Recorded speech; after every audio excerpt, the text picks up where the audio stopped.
snaps in disagreement. All right, so we're here back again with the final three movies in this Spider-Man Panopticon Thunderdome we've been doing, and I'm dead. I'm leaving. You guys can just fight amongst yourselves with these three. I'm going to Canada. Okay. Thank you. Welcome. I'm what's it called? I am whatever what's that called? Conscientiously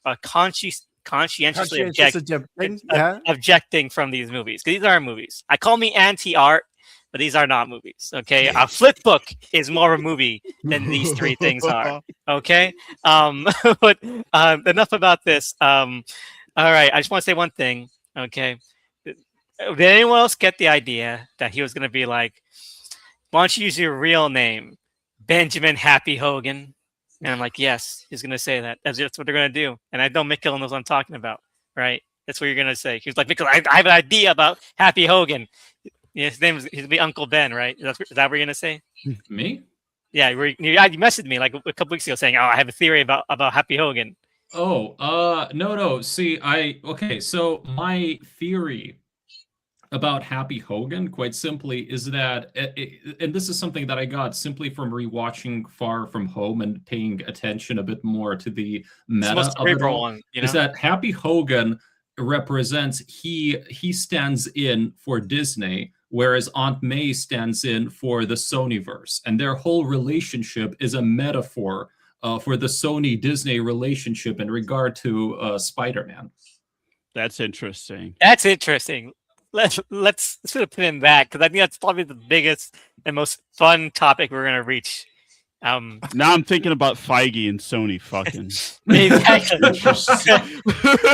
No, but that's literally why they're like, yeah, listen, we don't know where it's going, and Happy's like, what? No, are you dating? Yes, no. Well, we don't know where we're gonna see where it goes, you know. And then Ame gets fucking obliterated in the third one, so the metaphor is pretty tight.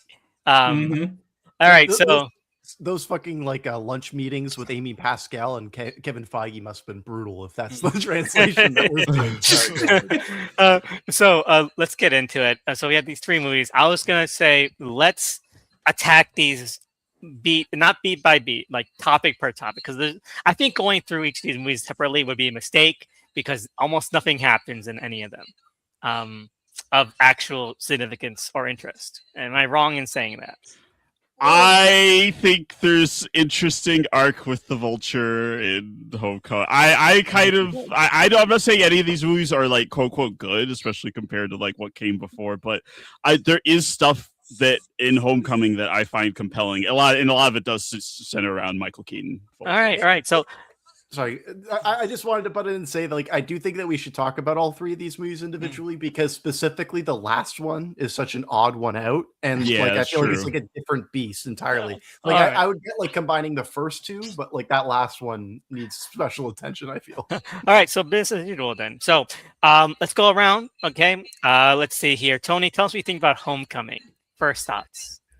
Yeah, so I realized today that this is the first time I've ever talked about a like proper MCU Disney movie in a podcast. So I feel like a lot of this is going to be like my foundational thoughts on what these kinds of movies are. And I think that like something that these films represent so clearly and is so clearly prevalent throughout the rest of the MCU is that they are action movies, but they're secretly like Judd Apatow comedies. Right, like they're shot the same way with the dozens of reshoots and just kind of finding it in the edit, and no clearer can you feel that than in these movies here. And with Homecoming, I think that the name is rather bizarre, because I have no sense of the home that Peter Parker is living in. We leave New York like halfway through the movie, and we don't really have a feeling of like his integration within the city, but rather how he's supposed to fit within the Marvel Cinematic Universe as a larger thing. Something that I was saying before we got on mic was that rather than this feeling like a proper Spider-Man trilogy, this feels like catch-ups and refreshers for the prior ones. And the fact that this is kind of like starting in media res because we had to get Spider-Man and Civil War, that creative decision alone neuters the extent to which this character can have their own interiority.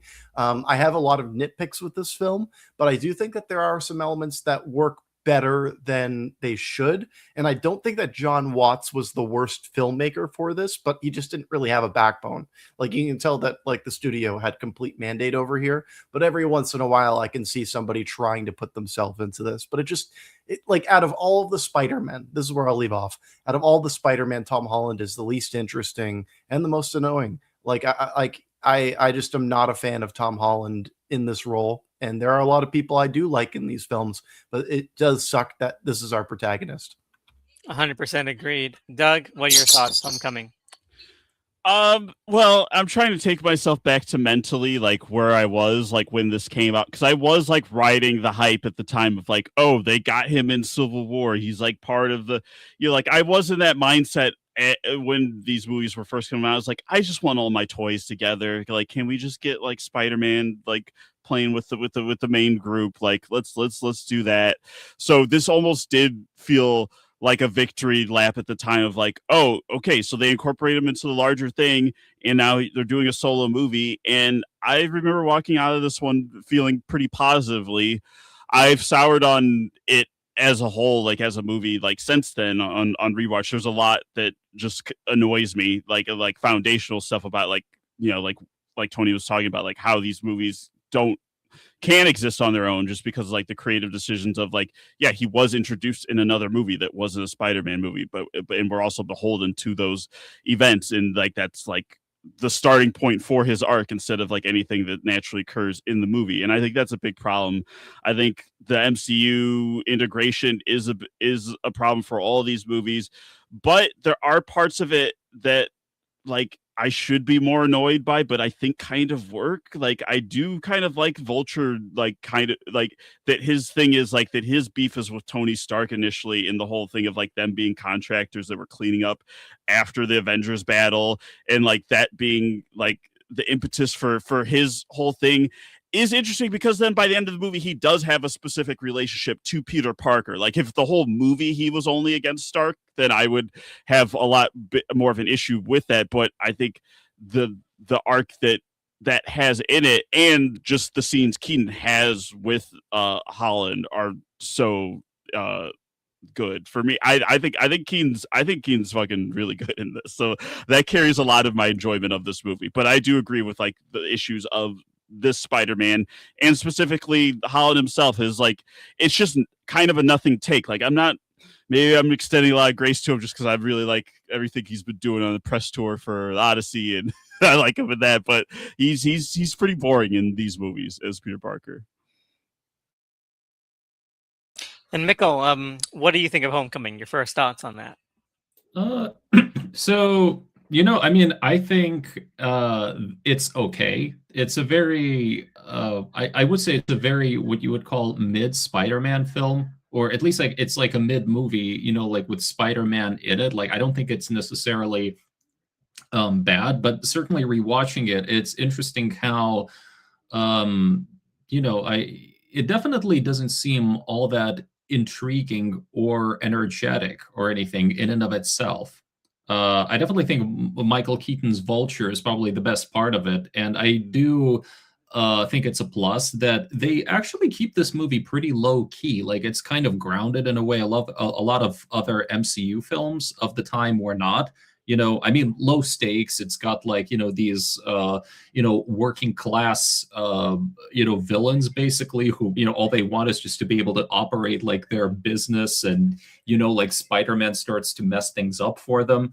And I think that's actually one reason why the Vulture has become such a character that they want to get back to, because he has like the movie even really opens with him. You get a much better sense of him as a character and his having an arc and everything than you do like anybody else. That's sort of like the clearest thing that happens in the movie, and even then, like I was surprised by the fact that they really try to find ways of softening him up, almost like they're almost afraid of making him a little bit like too villainous at times. He kills a bad guy and then almost immediately regrets it in a way because he thought like, oh, I thought I was just gonna hurt him with an anti-gravity gun or something.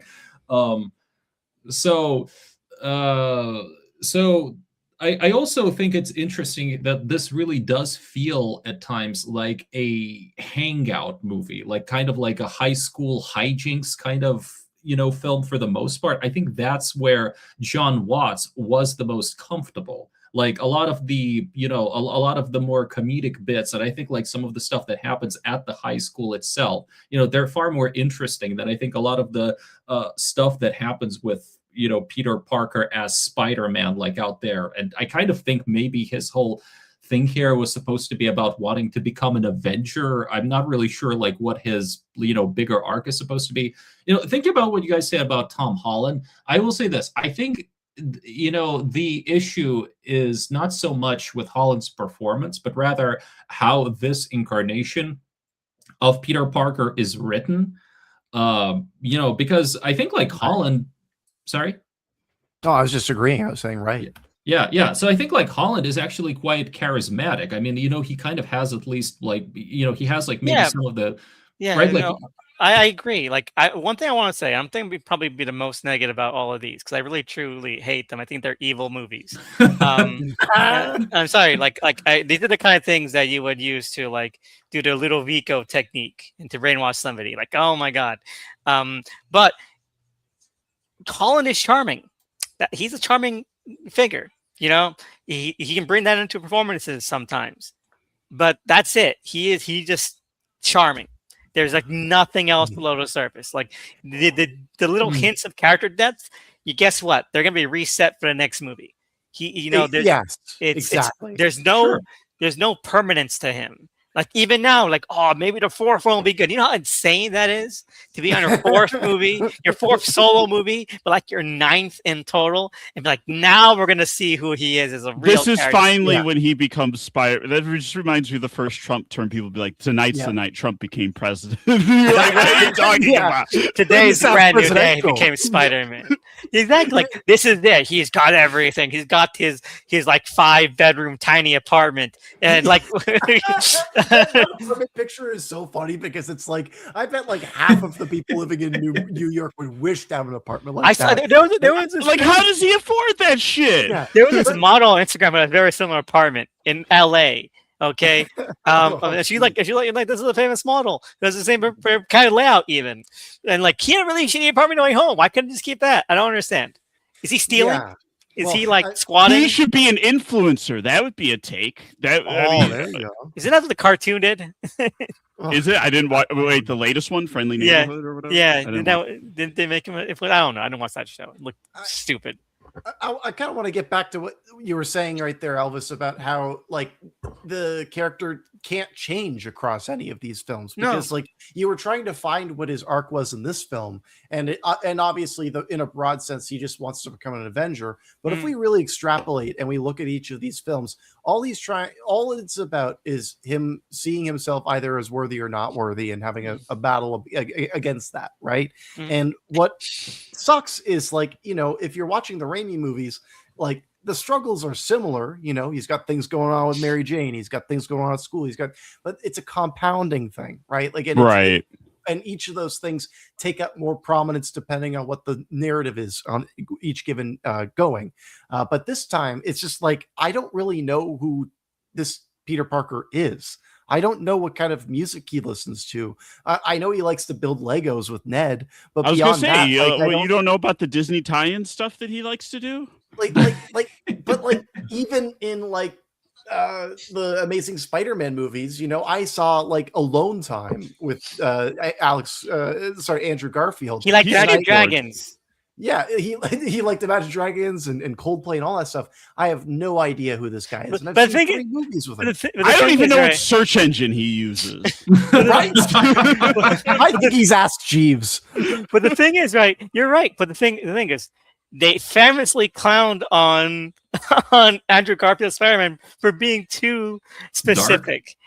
Specific, I was gonna say specific. Like he was like he had skateboard. He liked easygoing top 40 music. Okay, he was kind of like a hipster kind of guy. All these are really kind of I want to say distinct traits, but they're distinct traits to give to an archetype character like Spider-Man. And everyone made fun of that. So this one feels much like everything else, like an overcorrection. Like we gotta make the most inoffensive Spider-Man possible. Something. So by necessity, he can have no really kind of distinguishing traits, and he doesn't. It feels like these feel like Spider-Man movies that treat Spider-Man the same way the Michael movie treated Michael Jackson as just someone who existed. I would debate that part. It's but just someone, that's a whole other discussion. It's just someone that just existed and wanted. He's a good guy, and that's all you need to know. We knew he wasn't he was a victim of abuse. That's a pretty. Oh no, I'm talking about. No. See, now we're talking about distinguishing traits of like his situation, but no, I'm talking about as a person. As a person, you don't get there's no inferiority to Michael Jackson in the Michael movie. He's just a good guy. I'm this conversation in a different direction. I'm taking this to a different point that's also crazy. I think that it's strange that this entire trilogy takes place within like a police state, right? Like this all kind of feels right and, like autocratic, there's a lot of weird, like the like rich Dirty Rock pop, like it's very like ghoulish the way this universe portrays like the power. Oh right, yeah. You know what? No, I'm gonna say it. I'm gonna say it for Homecoming. Peter Parker should let him get away with it. He should let him get away with it. I'm sorry. Let the Vulture get away with it. Yeah, you're right. Because Peter is a class traitor. Okay. Yes, exactly. I hate when people are like saying like, oh, but the Vulture lives in the suburbs, so he's really like a white supremacist. Like, no, who cares? I'm sorry, but Department of Damage Control is literally a fascist movement, and we see that in Wonder Man 2. So really, who is really at harm here? That's why Vulture's compelling, is because he's right about a lot of the stuff he said. Like he has that whole pitch when he says he's just trying to distract Peter at the end, but when he's saying it was like you have more in common with me than Tony Stark. Like he doesn't care about the people like us. Like he sends us to fight his wars and clean up and stuff. I'm like, yeah, that's 100%. Like Peter should have been moved by that. No, but it's interesting also, right? Like because he says like you're selling weapons to people. And I'm like, what do you think Tony Stark was doing before he became an Avenger? Yes, but and is still doing. He has a whole drone network in the next. We'll get to Far From Home, but he has a fucking drone network ready to go. We'll get to Obama, but when it comes to what happens here, right? Like Elvis is exactly right. This movie is about him becoming a class traitor, and in the end, it's about him being like, "Yeah, I want to be like a part of the ruling class, but like my own way," rather than like it's kind of like just being like I'm a kind of I gotta whitewash our totalitarian police state. Well, it's almost like a very individualistic, hyper capitalist like perspective on it. Like I'm not trying to like a Randian. Yeah, it's very Randian, 1000%. Like there's something about this that feels so much more reactionary, even than like the Raimi movies that had like weird incel vibes at times. And those are pretty conservative movies if you like read into them that way. Like, yeah, for sure. Yeah. One thing I will say about the Vulture too is that like it's a classic Disney thing that they do every time with these Marvel movies, where they'll always give the villains like some kind of like vaguely progressive like thing, like Killmonger, right? Exact 1000%. Right? Should we just list them all? Because like there's so many. There's so many. Go for it. Okay, so there's the guy who was in the Russian gulag who just wants revenge because of he blames the military state for sending him there. That was Iron Man 2. That was Crimson Dynamo or Whiplash. Yep. We wanted to say okay, and then there is so we said Killmonger already. Never mind. No, there is Falcon Winter Soldier, the Flag Smashers, okay, who are people out of state, but don't worry, they also blow up hospitals if children are imminent. But don't worry, they can't be too sympathetic, but also they're not sympathetic enough where you can't just kill a terrorist in the middle. I'm a John Walker guy. Get used to it, okay? He was an American hero. That guy was a terrorist. Okay. I'm sorry. I'm a chud. I admit it. Okay. All right. So that was one. What else? What are the ones? There's definitely more. I'm forgetting. They're so forgettable movies too. Yeah, that's the problem. But it's certainly a thing. It's a trend, right? And one thing too is that like Vulture is at least like somebody who has some kind of identity and has some kind of impact on the plot. He's like he's a better villain than any of the villains in this entire trilogy. Easily. Correct. Yeah, no, And I like Gyllenhaal in the next movie, but Vulture is like more integrated, like emotionally into the foundation of this movie. like he feels like a real rounded person inside this movie itself, even like not just all three, but like in this one, like everyone else is either background, white noise, or we're not going to try to do anything offensive. Please don't hate us. Please don't make us reboot. And That's I it. also like that he's like doing a bird like superhero after Birdman came out, because like how crazy was it, by the way? Like Birdman won Best Picture in 2015 and he didn't win Best Actor. Like how bizarre is that, right? Because that movie is all on his shoulders, and like the one take thing was so like stunning about it, but it's like that movie does not work unless he is the movie. The Oscars are a corrupt institution that it's all political. It's like not I feel that very few movies have been winning the awards they deserve over like the last 20 years at least. Yeah, I'm gonna riot if Minions Monsters and work when they win Best Animated Picture. You're alone on that island. Yeah, how dare you? It's a masterpiece. I haven't seen it yet. I heard it's the Spears of Fablemans. Yeah. You know what? I'm going to start a novelty Oscar campaign for Nirvana the band, the show, the movie. Because it's not going to happen, right? But how funny would it be if Nirvana the band, the show, the movie was nominated for Best Picture this year? It should get Best Song for the Alphabet Song at least. Oh, obviously, 100%. So, what we're talking about? Yeah, Vulture. So he feels like the most grounded part of anything, and so like I'm just shocked that people like that people said no to Sinister Six. You don't want an entire movie with him at the helm.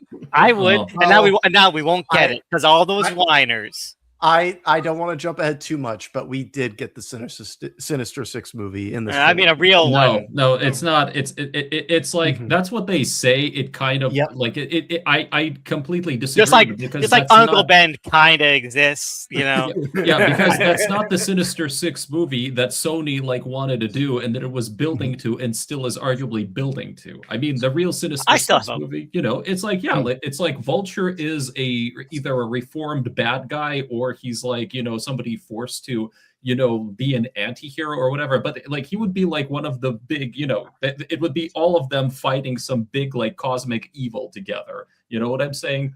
We get it. That like I don't like the idea of them fighting a cosmic evil in the sense like that's I don't want like a cloud or something, Not like a cloud, but I think it'd be really funny to see like, okay, here's a guy in a bird suit and here's a drunk with an alien parasite. Fight this fucking dragon venom thing. Fighting Dole. Yeah, just do it.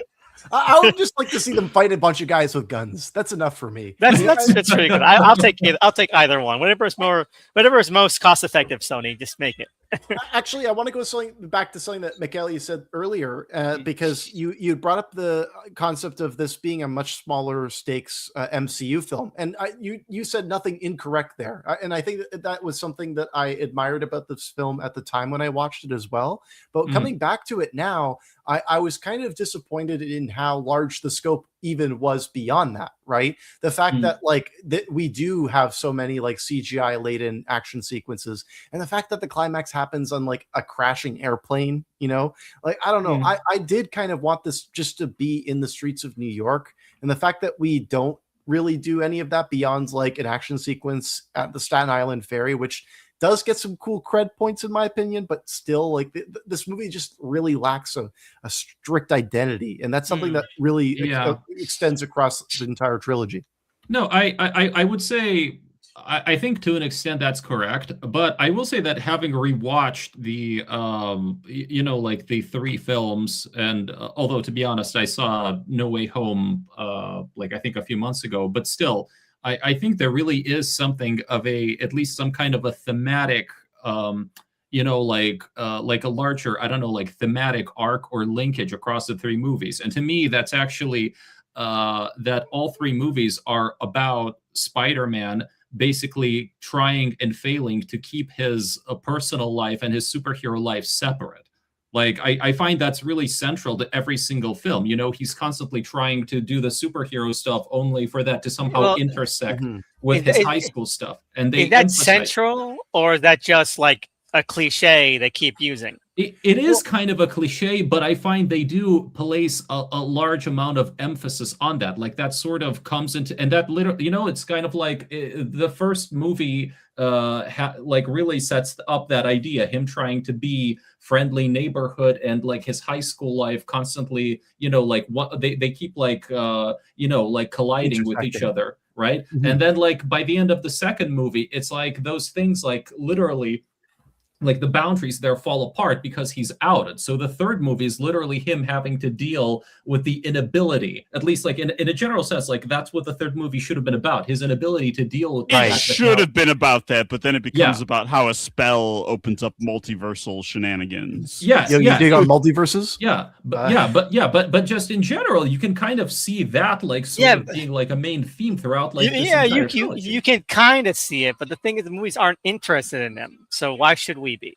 I would say the second one though was the most interesting. The second one is which is why it's the best. And I'll say that Homecoming's kind of interested in it. I just because the resolution of the Liz arc is compelling to me in terms of like I agree. It's pretty sad that this girl that he likes, her life is fucked up and she has to move away.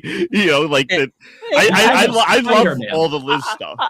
Liz stuff is great, and she's like a very kind of she has a great vulnerability and sincerity too. I thought that was really good. I just wish that she was in any of the sequels at all. Yes. It said like, let's pretend that never happened. Let's pretend that an entirely different version of Homecoming happened and Far From Home. That's what the movie like says. For the first 10 minutes is like, yeah, the Homecoming you saw, that didn't happen. Instead, just pretend that was Mary Jane. Or sorry, Michelle Jones or MJ. I was gonna say that's someone different. Her name's Michelle. I'm not racist. I know that she's Mary Jane. I can say it. Unlike racist Disney. Okay. They're just holding out till they find the right Red Hood and be like the real Mary Jane. Exactly. That's what they have that escape hatch all ready to go. That's what Sydney. Shailene Woodley. They've got the footage just waiting in the vault. They're gonna pull it, and then that's what they're gonna do. That's who Sadie Sink is actually playing. She's playing. It's Mary not Jane. Jean Grey. It's Mary Jane with psychic powers. Yeah, she's her half sister. Ooh. But anyway, no. Every single woman is just Mary Jane. I'm gonna call her Mary Jane a couple of times, probably not by accident, and it won't be harmful or whatever that fucking tweet said about the Tom Cruise movie. But I was, because she is Mary Jane, and that's another thing I hate about Homecoming is that it's like she is both so unimportant, and also it just riddles the entire movie with cowardice. Just call her Mary Jane. Why cast Zendaya if you're not going to call her Mary Jane? Why do it? But here's the thing, ridiculous. though.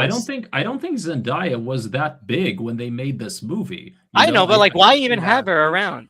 I mean, maybe as something as a nothing. potential. Maybe it's like a potential thing, like for the future. Yeah, but then they skip over all that stuff in the second one. We're like, we pretending it happened. No, I get it. It's like from like the original chronology, right? They were trying to be like this is like a new version, and especially in the way that like her attitude is in all of these movies, like the skip ahead to the second movie, like the fact that she doesn't enjoy being swung around by Spider-Man, like they're clearly trying to say like this is a different version of Mary Jane or MJ that we've seen through all of these films. The problem is that especially in Homecoming and throughout all these films as well, she barely has a character. Like her character is really to be like contrarian, right, and to be semi-nihilistic, and then beyond that, she doesn't have a lot of interiority. She's someone for Spider-Man to look at and then kiss one or twice a movie. I don't know. I my sort of take on it was, and I mean, I wasn't sure, but I'm like, wait, is she kind of goth? Is she kind of? I mean, she's clearly something like anti. What do you call it? Like anti. I thought you were gonna say something completely different. She's alternative.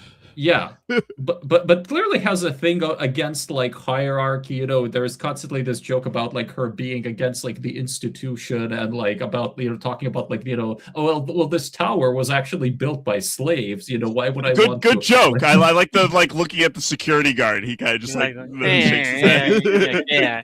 Then again, these are funny. Movies can be funny.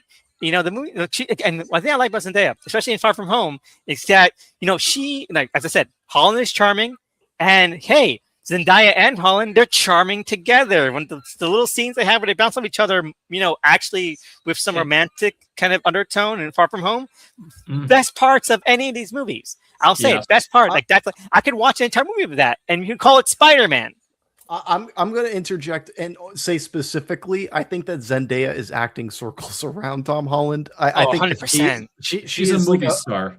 Exactly. And I think like she's much more confident as an actress, or even like in Homecoming already. There's like, I think something of a sense there, right? Like, I mean, it's just, it's kind of hard to not see that. But I kind of think like already by the time they made the second movie, everybody realized, well, we have to give Zendaya a much bigger role now because she's just like, like she's so big. She's like, it's like there is all like people want to see more of her. She just like steals the film whenever she's on screen, I would love it if she just became Spider-Man. Like, imagine if they just like were like, okay, Tom Holland, that's enough. Zendaya is Spider-Man now. I'd watch it. I'd watch it too. Like, I wouldn't mind it at all. Just kill him off.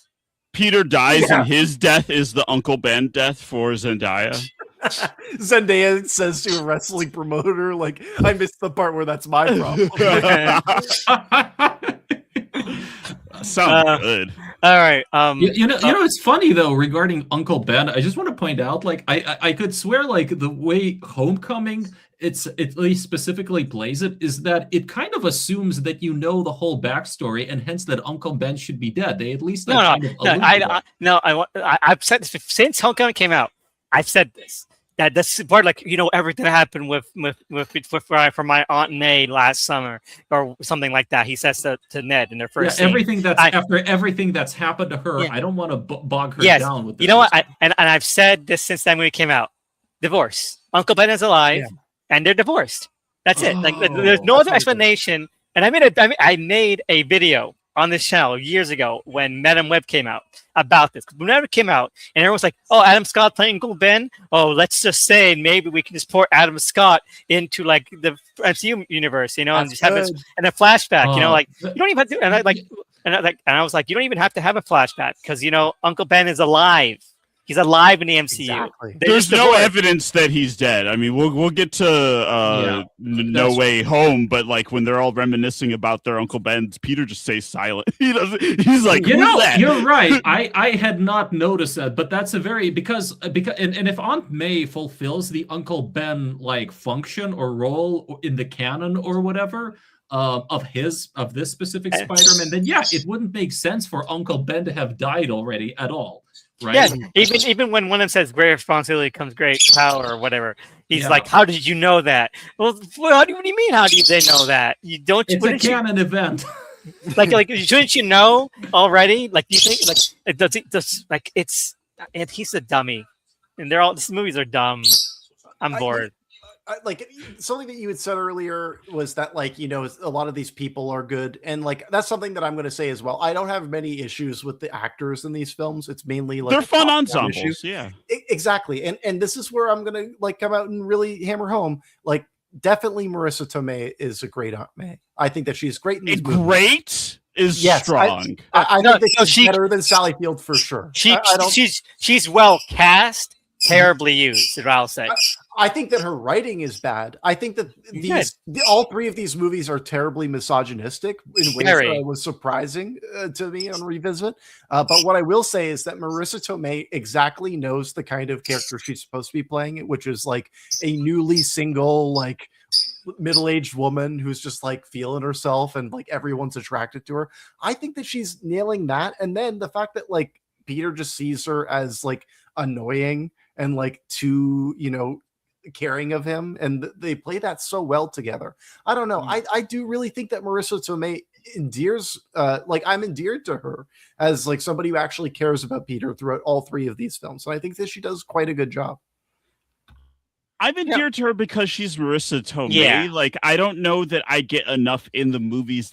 Like, when there's hints of it, like when she's dropping Peter off to the party in Homecoming and she's like trying to like hype him up. I'm like, oh, this is a cute like there's like hints of moments of them together. Or like when they're at the Chinese place and she just gets something on the house because the guy's like clearly attracted to her. And like that's like a fun. Is that what I want from Aunt May? No, not necessarily. But like they play that in a fun way. But that's it. It's only for a joke, and then we don't like get any like actual interiority there. And like that's a fun gag, but then that's like 90% of like the stuff she's on screen for someone to say that she's hot. I'm like, okay, and like again, yeah, no, the part where they get ready for the prom, and she like really being supportive, like this is great, this is really fun. It shows a clear dynamic between them, and then nothing like that ever happens again, and like it doesn't feel like a real relationship because we're only seeing them in those moments where we absolutely need to. Whereas like when Aunt May would have screen time with Peter in like the Raimi movies, for example, it just felt like we were catching glimpses of their lives. Like it wasn't necessarily like a plot mandated moment. It's like you felt like those characters there were more lived in. Like you could Yes. very much imagine, right? Like they're like what they would be doing outside of the scope of the story, right? Like you kind of got like a really good sense of who they were as people. Whereas here it's far more, you don't have that sense. It's far more, it's like what is the scene, right? Like what does the scene tell you about them and like what they're doing in the moment, right? Oh, geez, I just really need to be a good boy for Mr. Stark. I mean, very little of these movies feel lived in that way. And I feel like it's for a lot of the reasons we've mentioned, but also just because they're overthinking a lot of this stuff, like in terms of Peter, but then also when it comes to their takes for like MJ or other characters, when they're like, what's a different thing that we can do for this character? And then they circle back to kind of nothing as being like the different take is like, well, yes, you didn't do exactly this thing for the character, but also you didn't arrive at something that was interesting. Like I think Flash is a great example of that, where they're that's phenomenal. Like what's okay. I love Tony Revolori. I was excited when I heard he was cast in this, especially like knowing this was going to be more comedic. I was like, great, sounds good. But then they're like, what's the take on Flash? Like, he calls him Penis Parker. Like he's not like a physical bully. He's like mentally like fucking with him or something. But it's like I got the sense though that he was actually kind of jealous of Peter. Like there was that whole there. I think there are hints that, the thing, so there's no like real animosity behind it, so it feels very wafting, very half-hearted, and like, well, then what's the point of this character at this point? Yeah, like, and like he doesn't like, he's only like upset with Peter specifically, and he's the only person in this universe who doesn't like Peter. Like this is a consistent problem between like Amazing Spider-Man and this movie. He's not a nerd. He's got friends. He has like some kind of like status within the high school where people appreciate him. At least he's a part of the debate club, right? Like I again much prefer Tobey Maguire because he's like by himself with his shitty family, like, and he's got one friend who's rich, and that's it, But one thing I will say, because like I think that all this stuff with Flash sucks, but I think that the best character who's a side character has to be Ned.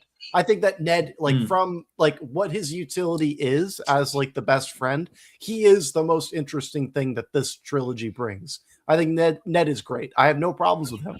Also, the guy in the chair is the most interesting. I'm going to say again. Ned is charming. And the actor has a lot of charisma. He's funny. I like when he's on screen, like he has good chemistry with his scene partners. Yeah. It's just in terms of characterization. Who is he? What is there's absolutely nothing. Whereas you were just invoking like, oh, Peter only has one friend that sucks in the Raimi movies. I'm like, that's interesting that Harry's like a shitty friend and like they betray each other and stuff. And I'm like, yeah, that's interesting. There's like no tension or anything. I'm not saying that Ned is better than the Harry Osborn thing. I'm just saying I didn't think you were saying that. I don't think there's anything there. Yeah, but I think you're totally right, Tony, because that unlike anyone else, at least like Ned is consistently good for a joke. So like, hey, it lightens up these 2-hour slogs, a little bit. But it's kind of funny, though, how essentially characterless these movies are then, because they have all these side characters who leave no impression really. So Tom Holland, he not. I know we're saying he's not as like hefty an actor as Garfield and Maguire turned out to be, but like, what is he really being given to like bounce off of? Like, just no one. Everyone else is just like cardboard. And then also it's like all of these scenes are like, okay, now we're in the high school, now we're at this place, now we're at that place. Like they're such large ensembles that like Tom Holland himself doesn't get to like build a large relationship with any individual person, but rather has to be able to like bounce off of a bunch of different people at any given time, right? And then there are moments when we're supposed to like be alone with Tom Holland when he's trying to like figure something out later on in the film, or when he's like, getting used to things with the suit. I think that all that stuff sucks. I complained about like the riffing that Andrew Garfield did in The Amazing Spider-Man. I think the riffing is worse in these movies. Yes. I mean, when you talk about riffing, you mean more of like the sort of meta stuff that they have, like with the dialogue. The Spider-Man jokes. Yeah, exactly. Like when he's like in fights and stuff, and he's like, "Oh, like watch out, tough guy," right. like all that kind of stuff. Because like You aren't the Avengers. Oh, it tipped me off with the Hulk. Someone did a Morty impression. Was it you, Tony? Because you're exactly spot on. Yeah, exactly. Yeah, oh, geez, Tony. Oh, Tony. And that's literally it. That's literally it. But Also, yeah. we complained in Amazing Spider-Man the lack of New York identity. Any attempts in these movies for him to have like any kind of New York grounding feels. This is the one. I mean, the next movie doesn't even take place in New York. They attempt it kind of here, where he's like doing stuff around the city. Oh, look! You see a train. There's a train. I will say this though, I do find it funny though when they actually put him in the suburbs and take him out of the city, and like it's kind of a running gag that he has like nothing to swing to, like he's completely out of his element. I mean, it's a fun gag. Yeah, there's funny bits in these movies. No, I legitimately think they are like at their best when they're trying to show like Tom Holland, like Peter Parker dealing with his high school stuff. I mean, for me, the best stretch of Homecoming is, like when he's, he has to get a suit to the dance. He goes to pick up Liz. It's a lot of it's just like a real focus on that specific aspect of things. And so then 3 like minutes. and then like his once again, like those, like the boundaries between his two, like two lives start coming down, because it's like the guy who opens the door is Liz's father is the Vulture, and now suddenly everything has like this almost, like dark undertone to it, right? Like, I mean, more movies need a biracial twist. Right. It played on our biases that Michael Keaton doesn't dip the chocolate. He could never have a black daughter ever. No, but I'm just saying, like, I love the creepiness suddenly, like all of the. Oh my God, Mikhail, what are you saying? I respect couples like that, Mikhail. Not like you. It's not creepy to me. Listen, guys. That's why you're not seeing the Odyssey. Listen, guys, I don't see vultures. Okay, okay. So one thing I wanted to say about this specific point is that I think that what annoys me about this incarnation doing that whole like vulture reveal is that it reminded me that all three of the first Spider-Man movies have the same kind of dramatic central conceit of like hiding the identity from somebody close in their personal lives. I'm talking about Norman Osborn in the first movie, then Dennis Leary in Amazing Spider-Man, and now Michael Keaton in this one. Like, for whatever reason, they keep on having it so it's like now we're gonna have the villain in his true identity versus Peter Parker in his true identity, and we're gonna have some drama out of that, And I don't know, when I got to that this time around, when I first watched this movie, I thought it was clever, but now in the context of watching all these Spider-Man movies back to back, like it felt less inspired to me, which was a little bit of a disappointment. Yeah. I'm going to say one thing, and we all love Michael Keaton as Vulture.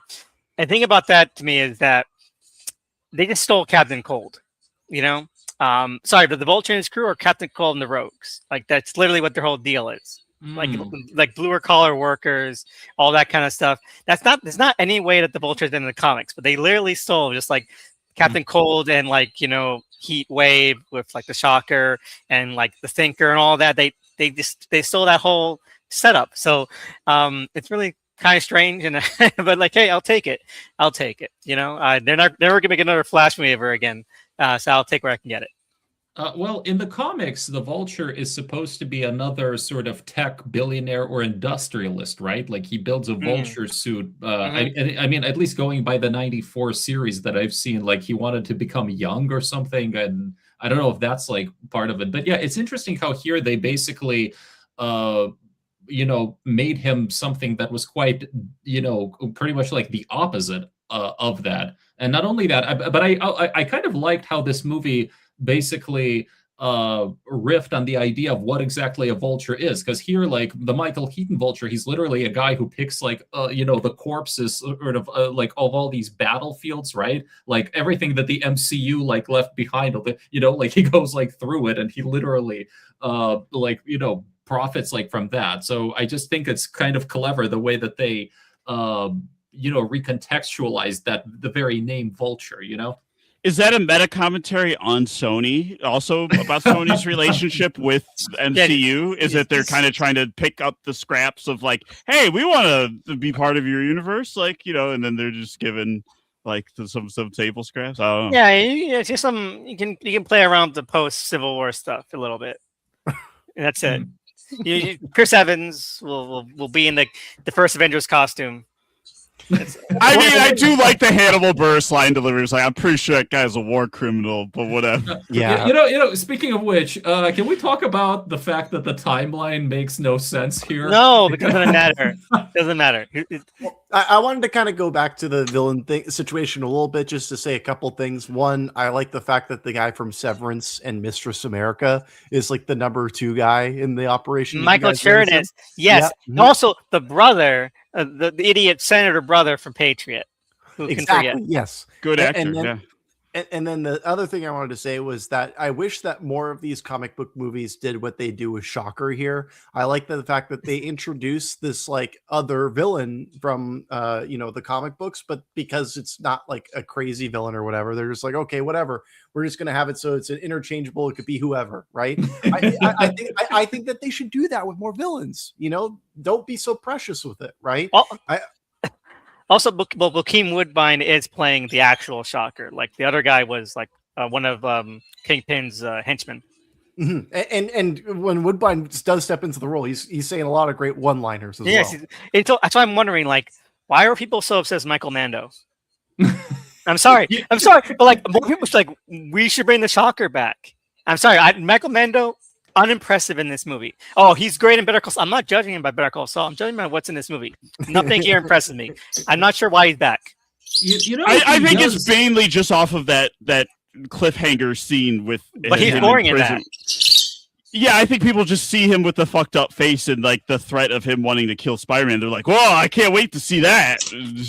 I was actually wondering when the movie was over, I was like, wait a minute, but so does Shocker actually know that Peter Parker is Spider-Man or not? Because like the way they play it, it's like Michael Keaton's, like Adrian Toomes is the only one who's aware of that. But I'm like, but didn't Shocker like literally shows up at his high school? Yeah. So did Vulture not tell him who it is? He's like, he's at the school, he's gonna come out the back, fuck him up. You see it at the prom too, right? Yes. Yeah. What else can we say about this movie? I feel like we're reaching the bottom of the barrel. Because let's say here, I want to say one thing. I think it's really funny that he's like, I got to say to my grounded, friendly neighborhood roots, Mr. Stark, I can't accept your high-tech suit. Yeah, and literally in Avengers. No, shut. Let me finish, okay? But I'm going to keep my high-tech suit that you gave me already. I can't use your high-tech suit, but I'm going to keep the one I have that has the kill bullets in it. The one that has an AI built into it. That's like already an Iron Man suit. It just doesn't have the Iron Man colors. Like Don't they all have it though? I mean, I thought they all had the AI or something. Yeah, that's why they're all class traders. Exactly. But like, it's so funny to me. Like that's not. We should have seen. This is when you pull out the homemade suit. But these movies aren't like smart. So because I like that stretch of Iron Man takes the costume and then he has to go back to like his like bootleg. Like I like sure there's better looking Spider-Man costumes, but that makes sense as something that a high school kid would cobble together. And the fact that that's him learning that like he needs to. I mean, he already learns the great power comes great responsibility in this movie, but then they have to do it again, like in each subsequent movie, like because he resets every time. So he learns it again with like the drone stuff in the next movie, and then he learns it again with Aunt May in the No Way Home. I'm like, well, he already learned it. Oh my God! You just give me that great idea for a real Spider-Man movie. Okay, and we already mentioned that these are all kind of pickups, right? Like let's just kind of see where we are at the MCU right now. When they introduce in X-Men, okay, like fully, and you just mentioned like how he's resetting every movie. What if Spider-Man 6, mark it down, it's him against Mojo, okay, and every of these movies are fake Mojo movies. He has to relive. Oh God! Oh no! Okay. I mean, yeah. Anyway, this has nothing to do with anything you just said, but like I in the opening of this movie, right, we have like a found footage segment that I really wanted to talk about, because it was so shocking how horribly it was done. Like everything is green screened in that section. There's a moment where like Happy Hogan is driving the car. And it's just like the windshield is just the green screen of like the cars on like a YouTube video of driving down the highway. It's just really bad. And I don't know, like if you're making a found footage segment and you're going to have people just driving in cars, talking in cars with jets and stuff, how hard is it to just like actually do that? Why do you have to do it on a soundstage, right? And then there's another element where it's like there's a part where Robert Downey Jr. comes in and he gets into an argument with Happy Hogan, and there's a reverse shot moment where like where somehow Peter Parker has two cameras and he's able to capture both of their reactions. It's bizarre. It's spider sense. I don't know what's going on. I don't know. I've seen so many found footage movies. I'm always looking for these kinds of things. The found footage in this gets an F-. Also, Holland acts like a 12-year-old. Yeah, I don't like how young he is in he's movies in general. I would rather just an adult. He's supposed to be 15, 16, right? Yeah. I think he literally says he's 15. Like, I mean, Tony's like, I shouldn't have done this with a 14-year-old kid. I'm 15, actually. Like he is not. He is teenager Spider-Man. He is not emotionally mature enough to be dating Liz Allen. She's irresponsible. You know, she's like a senior, isn't she? Yeah, she's a senior. Exactly. She graduates. Yeah. She's way too. But you know what? But you know what they should have done?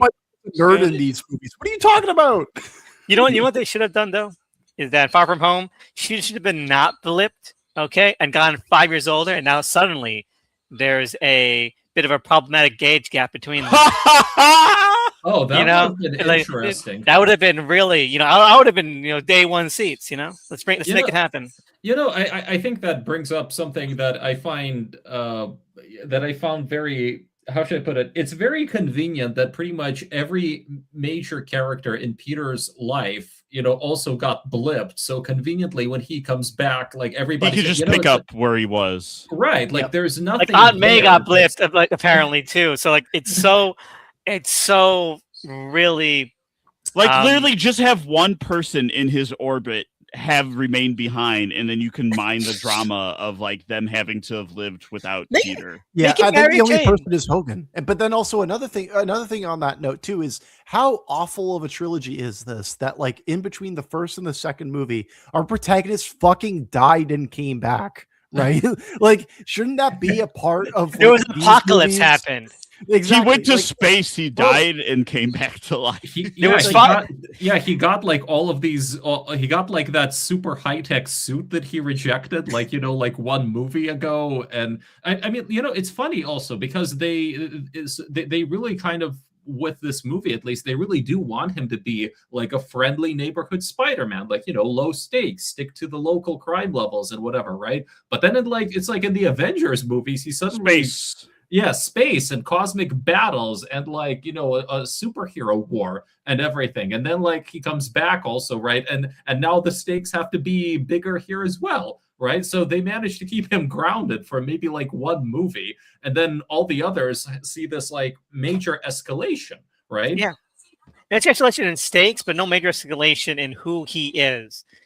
And by the end of this movie, you'll be like, okay, I know who Peter Parker is. He just wants to be a good guy. I can't wait to see how this thread develops.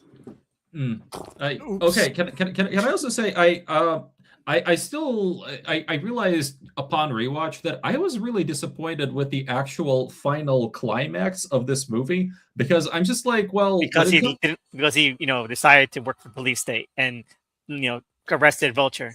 Well, it's not just. I mean, that's like that's like on the side. I'm just like thinking it's weird how shoddily executed it is. Like that final confrontation. I mean, I'm just like I'm not even sure what quite happened there, because I think Vulture decided to not kill him because he decided to get the loot instead. But then I guess his suit is damaged or whatever. First he says the suit's going to blow up, but then it just drags him down, like it shorts out and he falls down, but then the ship's going to blow up, so Spider-Man goes, like, I like the beat of Spider-Man saving his life, and that being, instead of there being like a final fight, like it's that. But like I get what you're saying in terms, like, I don't know if it's just didn't have the coverage or the way it's edited. It is kind of murky of like how we get from A to B, of like, because he does say the suit is going to explode, and then that seems like that's not the issue like moments later. It does feel like they want to have like the drama, but oh my god, Vulture's gonna die, but also like, but Spider-Man needs to save him. He has to be able to save him. And like, choose one or the other. I mean, like, fuck it. Like, Otto Octavius died. Norman Osborn died. Sandman didn't die. Yeah, he tries to save Adrian, fails, and then Liz becomes the Harry Osborn. She's like, I have nothing left except Spider-Man. and I'm going to be 5 years older for the sequel and wear a really revealing Vulture costume. Lady Vulture. They're going to do that too for Spider-Man 4. They're going to do a Lady Vulture, I think. Really? I kind of wish I wish that they did kill off Vulture at the end of this movie. Like on that note of like how there are no real consequences in these, right? At the end of this movie, he functionally is dead. The only reason that he exists still is so he can set up other movies in the future. Yes, but Michael Keaton had a 2-film contract. Okay, that's why they were able to get him to show up in Morbius. No questions asked. Of course, a perfect film. One that got something going on here. I think it might have something to do with Spider-Man. No. Okay, see, let me just tell you something. We'll get to that. We're talking about Morbius next week. We will. Really? Yeah, right. That's still on the table. Yeah, Morbius, I think I'm down. Yeah, hey, hell yeah. Listen, if you guys are up for talking Morbius, oh man, I am down. I'm like, I know so much. We talked about this We talked about that 2 weeks ago. Yeah, you were there. Morbius and Madam Web. You were there. Honest, I didn't think you guys were serious about that, but if you are, okay, we're always serious. Yes. Okay. We actually never tell jokes here. Everything we say is. I am the completely legit. Anyone who watches this movie are subhuman. I won't condone by Deuce's law if you watch these. Jesus Christ. I think that's the perfect note to go to the next movie. Okay. All right. So anyway, Tony Stark is dead. Thank God. Explain Far From Home from us. Explain Far From Home for us, Doug. Okay, so this is the DLC for Avengers Endgame, where we're checking in on our little Spider Boy, Iron Man Jr., and his mentor, father figure guy has died. But we did it not in a Spider-Man movie. That was a different movie. It brought him back to life and then sacrificed himself. But also, this is him dealing with, at the end of the last movie, his aunt found out that he is Spider-Man. There's like more people in his inner circle in his life who know like his double life. But then also he's going on a European vacation, because these are also like hangout comedy, so we're gonna do a European vacation thing. Oh, also Quentin Beck is here, and he's just a normal good guy who's here to save us and do Avengers stuff. Or is he? This movie is too long for a movie that has the trademark logo literally as part of its official title. It's too long, but I like it. I like it. It's terrible, but I like it up for like up until like the last 40 minutes, which are unforgivable. But that's for everyone else. Go on. I'll get to it when I get to it. The Mysterio stuff is a real big letdown. I found, like, to talk about like that last 40-minute stretch where it's like this really should have felt like those fucking Psycho Mantis scenes from like the Metal Gear Solid games, Hell rather yeah. than what it is, right? Instead, Vibrate it comes my across, controller. yeah, like you sit down in the movie theater and you have to plug in your memory card at your seat, and it'll tell you your game data. But what the thing with this movie is that it both wants to have its cake and eat it too, where it can be an exciting action comic book film, but then also be like a travel episode of a famous sitcom. Like, it's very strange because these movies clearly are designed as comedies first, and this one is the most comedic of the three movies we'll be talking about today. I think that the comedy does largely work, but then there are a lot of like big gaps in terms of like character motivations, and then there are things that like undo reveals that happen later on. We'll get to them when we get to them. I think that like if you take it just for what it is, it's like whatever is the way I'll phrase it. I saw this movie a lot when it came out. A lot of people I knew wanted to see it, and I just like went to go see it with them. And it wasn't like the worst movie I'd ever seen, but at the same time, if I'm like thinking about the larger context of Spider-Man movies I'm seeing, it's like this is by definition a Spider-Man movie. Is it anything special? No. And like maybe one of the most forgettable of the entire series I've seen. I agree. One thing I wanted to pick up on what you said is that I think one of the earlier things is that, let's see here. Yeah, the last final stretch of the Mysterio stuff is, I'm not sure why they like basically wasted their load halfway through, because that, I think the middle section Mysterio stuff is really visually at least attempting something. It's also creative. And then like the next one, they just have white drone robots. Like, why? Well, you flip those around. You flip those around. Okay, the order of that. The best use of the drones is when he reveals that the bar was fake. Like, everything else beyond that sucks in comparison. Like, it doesn't feel like it has the same kind of weight or the same kind of reality in the way that scene plays out. And if it had done more stuff like that, rather than like Spider-Man is in a black void, and then every once in a while there's like something with like a bit of a blue tinge to it, it's like, that's not visually interesting. You've just put them in the volume. Exactly. I want to say that I really liked Far From Home. I legitimately think it is the best movie in the Holland Spider-Man trilogy. No doubt. Yeah, no, but for me, it really does hold up from start to finish. I mean, just comparing it to Homecoming, it's like every single way, in my opinion, it is an improvement. Like, it feels more energetic, more confident. The action is way better. And just looking at it from just like pure visual execution standpoint, I'm just like, I was really surprised by how well lit and well shot this movie is. Like the way they legitimately make good use of the European locations. It's just, I mean, the next movie was made during COVID, and they had to stitch a bunch of things together via green screen and shoot it at different times, and total chaos in post-production. But this was just so legitimately well executed from like start to finish. I think thematically, it also just works the best. That whole conflict between his personal life and his private life, him trying to have a vacation, but like the larger MCU constantly like interrupting him, not letting him do that. The bits where he almost accidentally kills like a bunch of people because like, he's trying to do one thing, but he has like those, like those AI glasses on or something.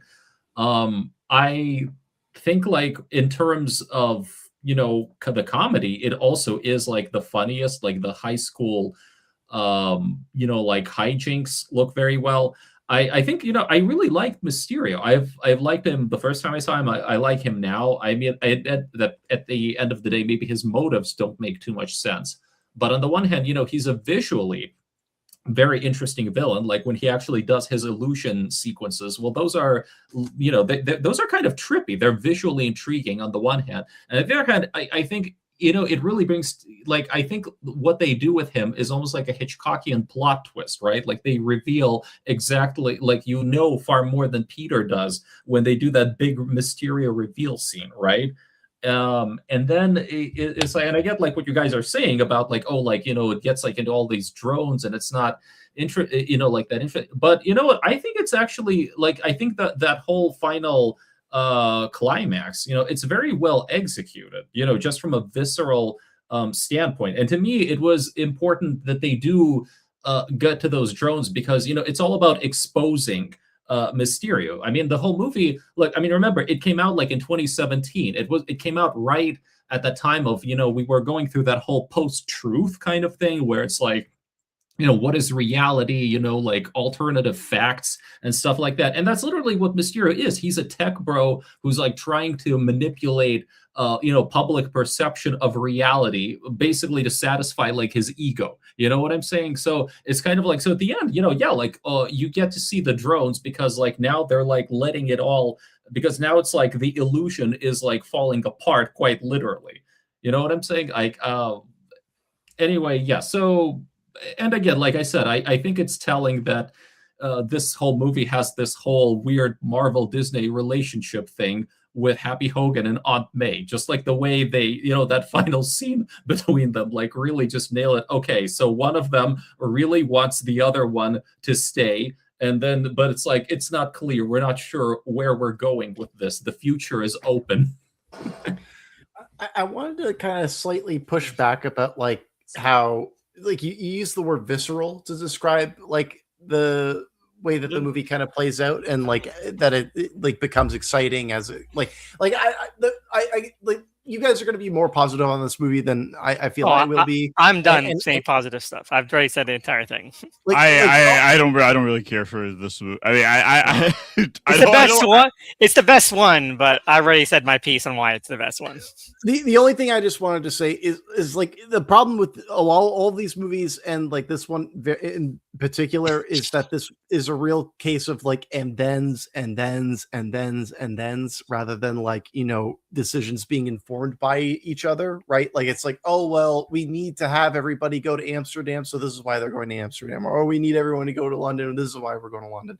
Like it doesn't have any kind of like discovery in the same kind of way like a normal film, but rather it's just like this is what we're doing now. And it's that way because it is in the structure of a comedy, and it just robs any of the real threat that could have come from the villain in this film from actually having any kind of presence. That's where I'm coming at it for me personally. And then also just in that climax, the fact that it is a bunch of drones, there's something like just weightless about it, just fighting a bunch of like CGI creations rather than just white boxes, Mm-hmm. like again, like you were right that like in the middle section, which I really like, I think it's really fun. It's like a black void and then like just CGI overly kind of goofy stuff, but at least that's something happening. At least that's something that's throwing him off. And then like in this one, there's like the very little beat at the end of where he confronts Mysterio, but everything other than that is just him swinging around with white boxes flying around. Like just either do integrate more of the visual sort of mind fuckery, or just have him beat the drones in like 5 minutes. Why are we dragging this on for 40? This movie should have been over at like the 100-minute mark, but we're extending it for no effing reason. But like, everybody's got to be in danger. Here's another element. I mean, that is like it's got to have like a bigger scale than the first movie. But also, I just think the action is generally more well executed than in the first movie. Like all of that drone stuff, to me, that was like way more entertaining than the final, Vulture Spider-Man non-fight at the end of Homecoming, I was more emotionally invested in the Vulture confrontation, though. Like, whereas with the only thing Mysterio of it all, it's like there is a connection that forms between Peter and Quentin Beck under these false pretenses, but it's not something that I'm like super invested in. Like the only thing I'll say about the drones being interesting or entertaining in the last half is that we start to see like the POV of just the side characters. And I'm gonna say this about the second one. I'd like that the side characters have more to do. Are they like developed, or do they grow in any kind of real ways? Given they're getting like 10 times the screen time they did the first movie. No, absolutely not. They're not. There's still there's no development or agency or nuance or depth given to these at all. But they're all very charming. And they're usually pretty funny. And I like that they're making use of them. They're basically in every scene, and like, hey, that's nice. It's almost like a Spare movie. See, look, there's Flash Thompson. He's in most of the movie. There's Betty Brant. She's in most of the movie. Here's Mary Jane. I keep saying that by accident. I'm going to keep saying it now on purpose. No, it's not accident. That's Mary Jane. Yeah, JB Smooth thinks everything's done by witches. That's pretty funny. It's a good bit. That is, I think Mary Jane / Michelle Jones probably has the best. I don't know, what do you call it? Like level up in this movie. I mean, yes. It's just because I mean, not only does they're she nice together. They're nice. Yeah, no, but I mean, I really love that scene where she learns the truth, and there's something like I will say. I think out of the 3 Holland Spider-Man movies, this is by far the most emotionally earnest one. Like they really cut back on the MCU meta irony here, and just sometimes like let these emotional beats like play out. So I really like what they did with MJ here. I don't agree entirely with like the stripping of the irony. I still feel that that's present, but I do agree that the chemistry is there. But then another core problem I have with this movie is like, okay, so the first Spider-Man Homecoming, that movie ends with MJ getting the lead role in the debate club, right? And then Spider-Man needs to leave, and she's just like, all right, see you later, Tiger, or whatever. And then the opening of this movie is him just being like, I love her, like I gotta get with her. I know like, that's like that jump is too much for me. Yeah, I need to see them develop that. Exactly, and that's why I say I feel like if you're gonna have like a first Spider movie, this is closer to where you want it to start. Like I could totally understand like starting off with Peter already having crush on MJ. Okay, I totally understand that, but like you're basically pretending or asking us to pretend that Homecoming didn't happen. Exactly. And like that's so strange to me. It's like you just rebooted. Why are you doing a soft reboot right now in the middle of your trilogy? It's insane. But I had the exact same question with The Matrix Reloaded. It was like, what's going on here? That's insane to me. Well, hold on. That's like a perfect sequel. What's the problem with The Matrix Reloaded? Oh, that's a whole debate. Because Zion is like meant to be like industrial, and then they're like hippie commune. Is that it? No, I'm just saying it really felt like it pretended like the first movie didn't happen. That's all I'm saying. Oh, you mean like the ending where like he like does Superman stuff. I get that, but also they're brainwashing people anyway. So no, it's a whole other thing. I'm gonna one day I will write a book about it. I swear. All right, so or we'll do the Matrix. Like, I would love to do Resurrections again. When Drew Goddard does his reboot that no one wants. Just get Bugs back. I'm kind of for it. What can I say? Only if Bugs is back. I wonder why bother? Why bother? Yeah, it has to be a sequel. You're a coward if you set the from scratch. Like they need to everything that happened, including the Matrix Online, is canon. Like I want to see more of Io. Io looks cool to me. I want to do a version of the Matrix, but it's during the Industrial Revolution. There you go. give me the keys to the castle. All right. Well, okay. But I will say though that again, the stuff between MJ and Peter is very light, very fun, very rom-commy. I enjoy it, and I do like their little. They are still going forward with it after she finds out, and like her giddiness, but also kind of like being scared. It's all really well done. I think it's a very minimal stuff that is handled very gracefully by Zendaya. What I don't like is how we spend the first hour in like oh no, this other guy is trying to get with her.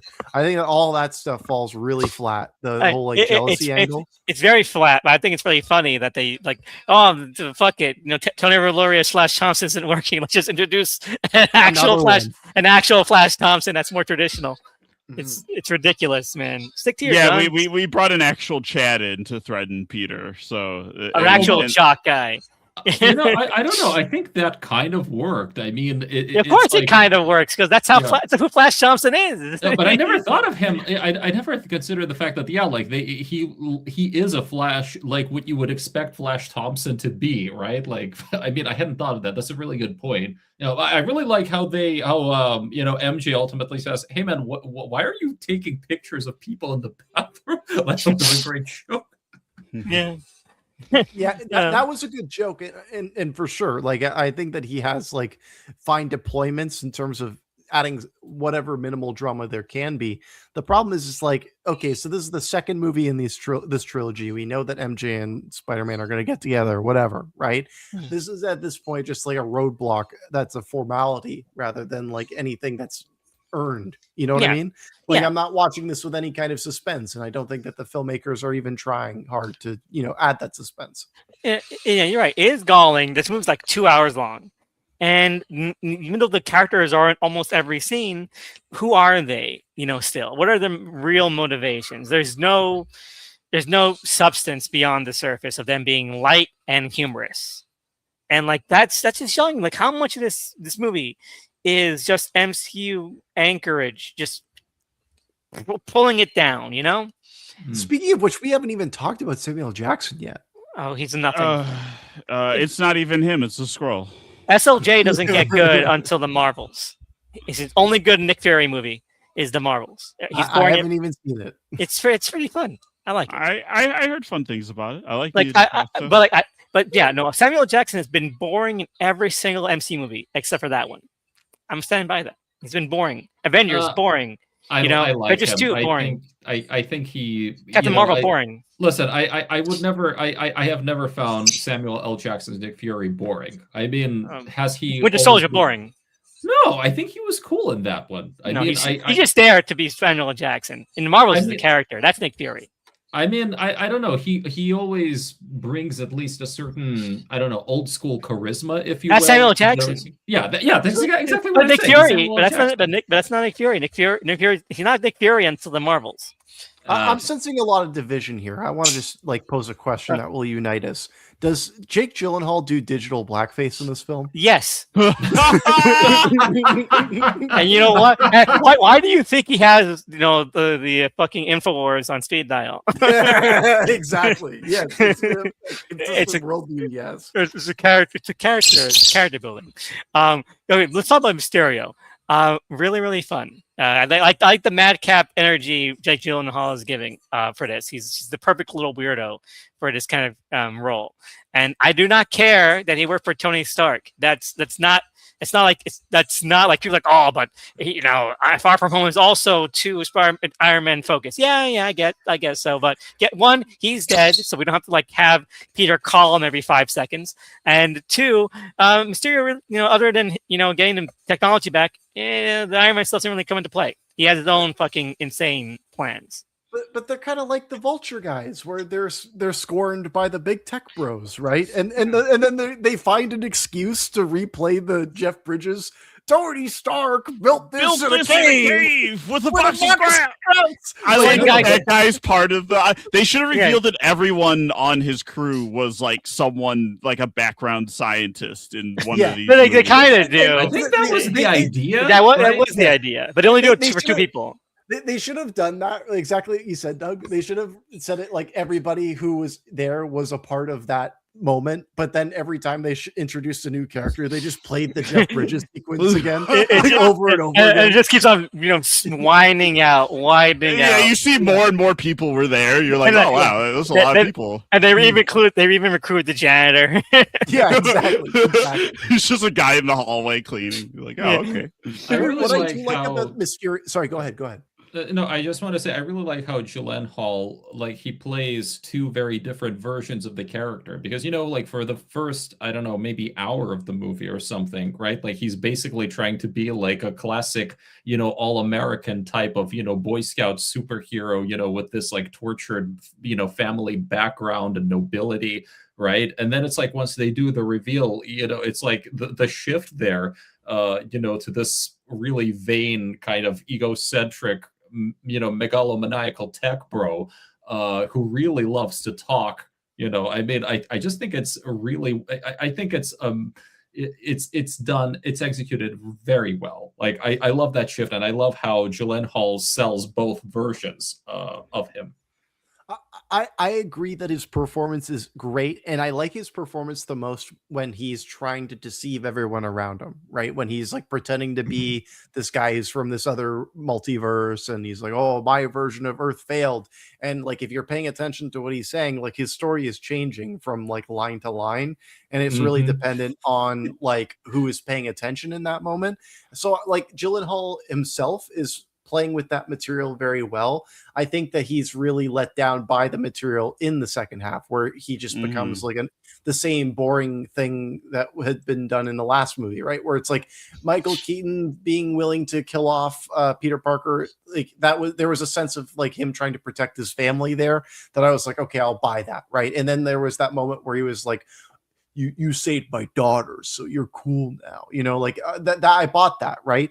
But then when it happens here, he's like, oh, I guess I gotta kill Peter Parker now. It just feels so flippant. It feels like it's just like he was going to shoot this kid in the face with a exactly gun. by the end of the movie, but like when he's like, you know, when we're working up to the climax and stuff, it's like it seems like Peter Parker isn't even like a part of his plan at all, you know, and then it's just kind of shoehorned in, you know. It doesn't feel as natural to the first film, is what I'm saying. Yeah, no, why did Tony leave a drone network to a child? Because Peter is supposed to be his successor. You know, that's like the whole premise. Pepper Potts is still alive. He has a daughter also. Well, Doug, what you're forgetting is there's no such thing as bad guns. There's just bad people with guns. I mean, you know, it's you know, I love that Mysterio when he decides to kill an entire high school class. To make sure there's no witnesses to his evil plan. He uses Tony Stark's, you know, drone network to track them down, and we are never given any, any kind that we don't go any further than that. Otherwise, you might realize that, you know, it's Tony Stark's panopticon and we're just living in it. I mean, that's like part of the MCU, right? That he's like, there is a police state that they all live in, and like Tony's like doubled down on that just out of his paranoia from like alien threats or whatever. But like now, and then also that's proven true because there is an alien that wants to kill everybody. So you're like, oh, well, it's good that Tony did that. Yeah, it's good that we can track down and even read the text messages of teenage boys and girls. I mean, you know, it's always about. Listen, have you been to Tony Stark's island? No, it's just listen. A lot of Tony... You're also forgetting the logs. You're also forgetting the very a lot of superhero movies. He can also delete the logs. Oh my God! Yes. Oh, he's a monster. He's history's greatest monster. He can delete the. You know, look, I just think a lot of these superhero movies have this weird contradiction, like at their heart, because you kind of have like these agents who are both sort of supporting, you know, essentially what is like a form of fascism, and you know, like might makes right and everything, right? But they're doing it like for good reasons and everything, right? I mean, like Tony Stark is like a weapons manufacturer who sold his guns like probably to, you know, like regimes that like murdered like you know hundreds of thousands of people or something in civil wars or whatever, but you know he wants to protect the world, right, by also building even more powerful weapons that are like you know these are good weapons though. Yeah, because like there are good guys like controlling them, right? I mean, listen, you have to accept a lot of you know, conceits, you know, with this movie. You have to accept that like SHIELD somehow is so incompetent that they wouldn't figure out that this guy was like used to work for Tony Stark, that he was just there like, I don't know, like they're all Skrulls. The Skrulls are dumb, you know, which is why, you know, they're not sending their best Skrull.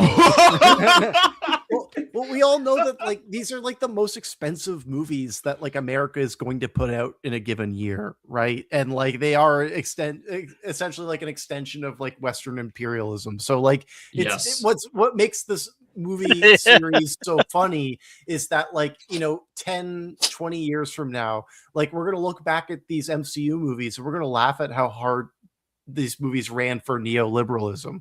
Like all of these movies are neoliberal as hell, and like this I guess you could say that Far From Home is like the movie about NATO.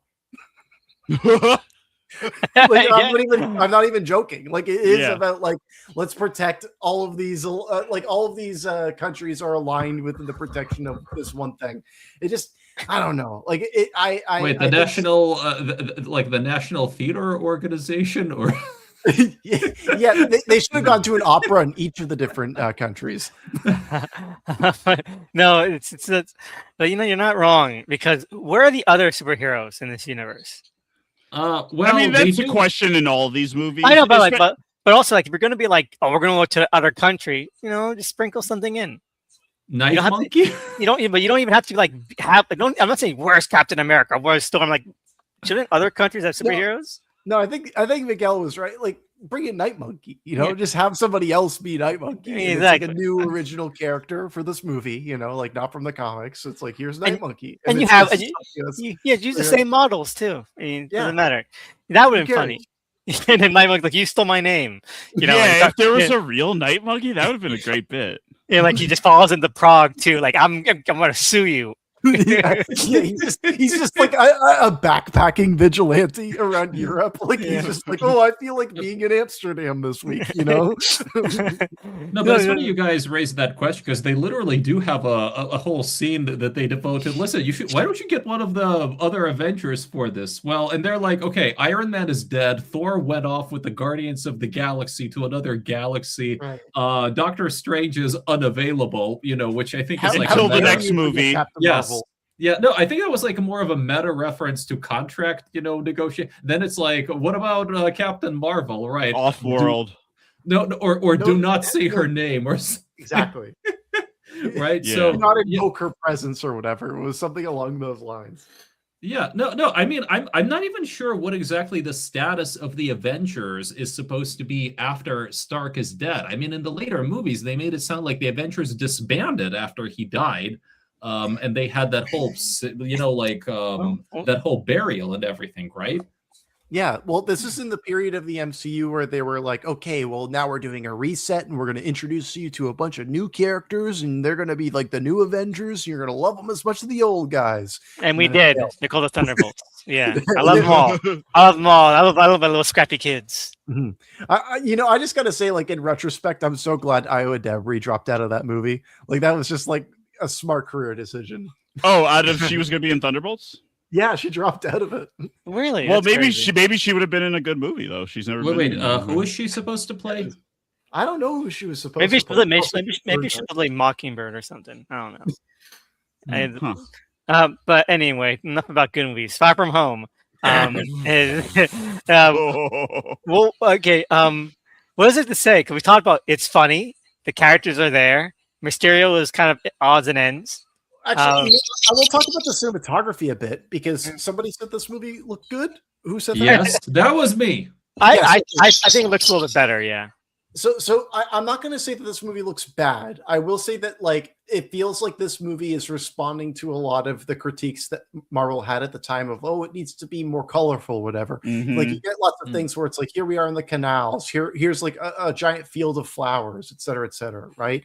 Yes. However, I just don't think that these images are very well composed. I don't think that they are, rather complex or anything like that.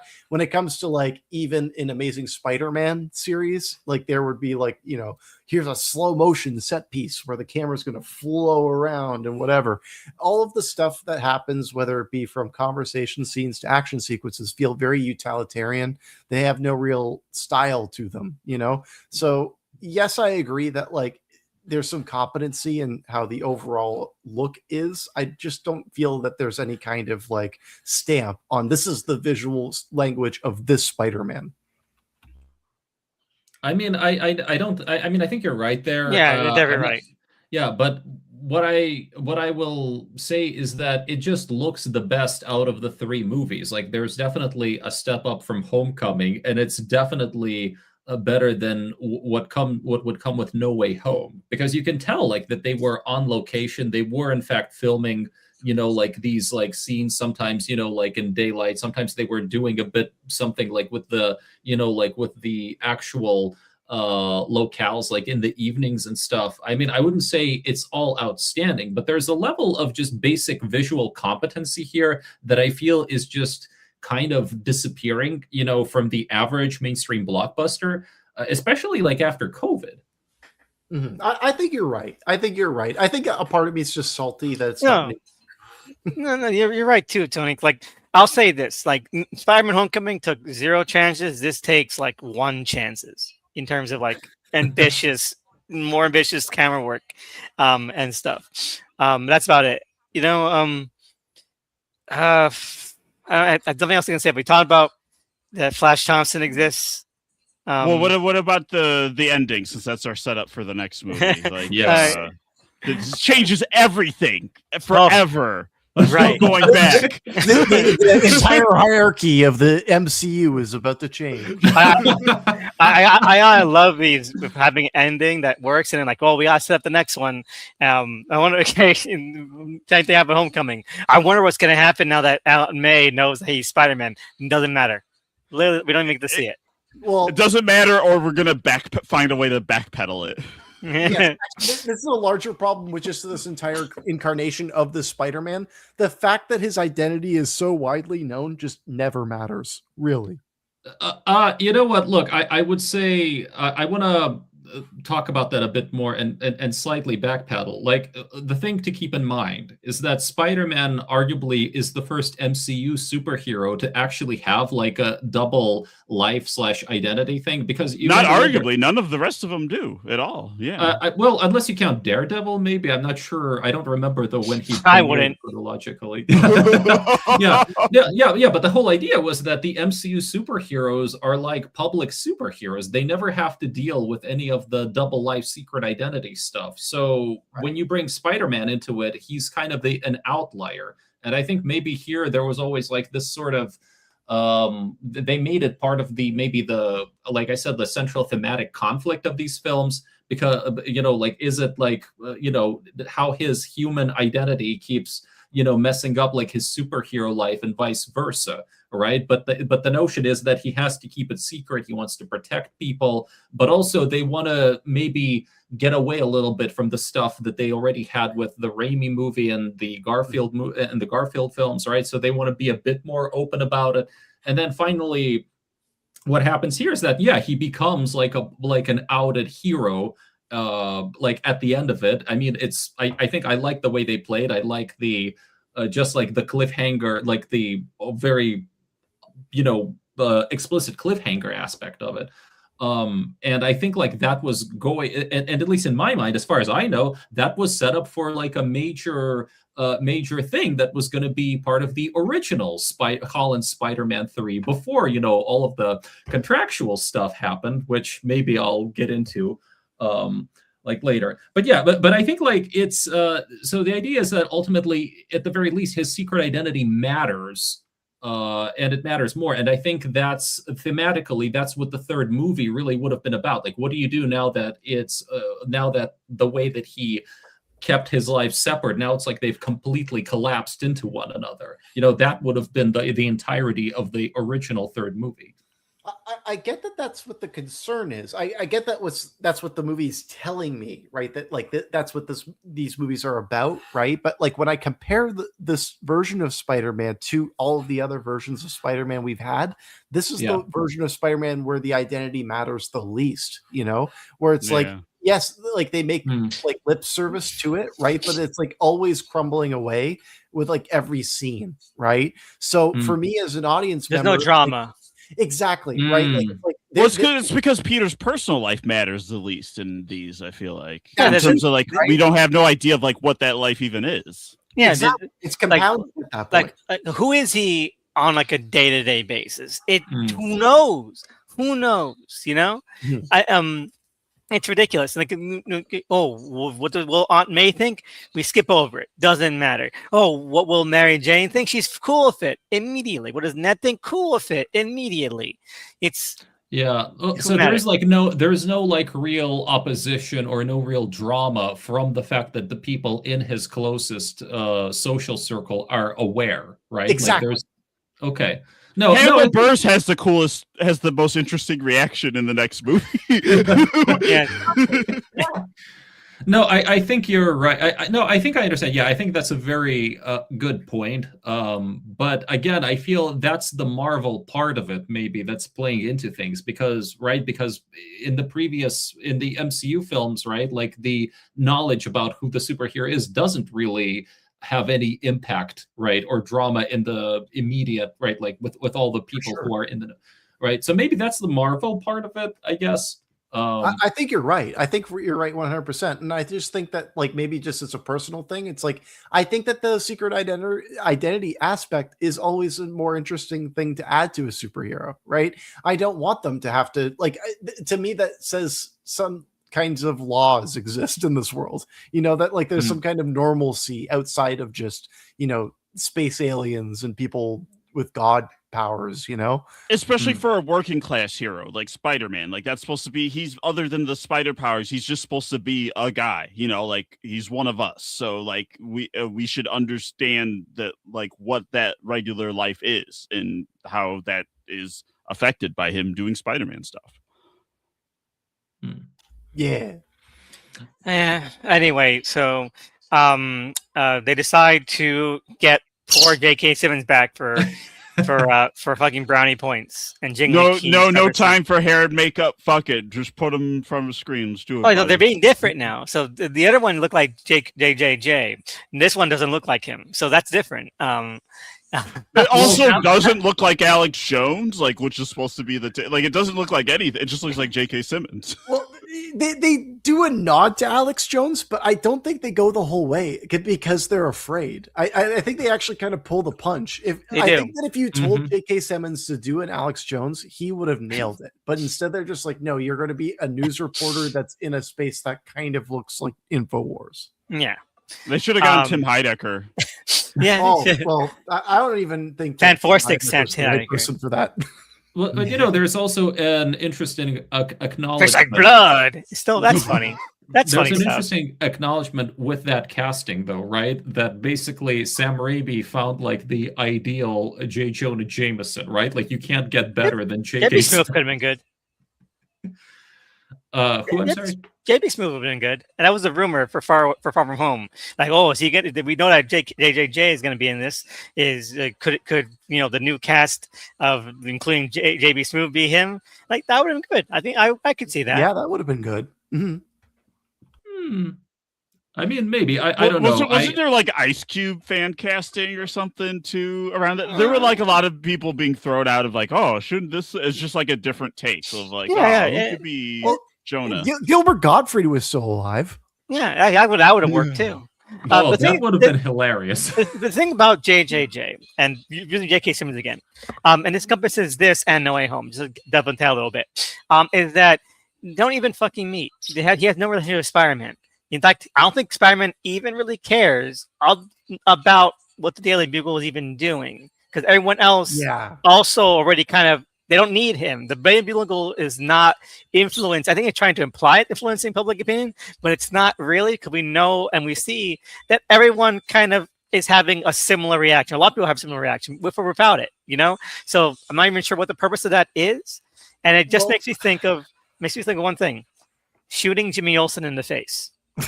I'm sorry, but like when everyone always complains about this with Batman v Superman, like, oh, why did Snyder just bring in Jimmy Olsen just to shoot him? Like, well, he had no purpose, in the story. He didn't. There's no room for Jimmy Olsen in the story. If you're gonna bring in the character, why not just kind of shoot him off? Shoot him off. And he's CIA, so he deserves it. Yeah, exactly. Yeah, take notes, James Gunn.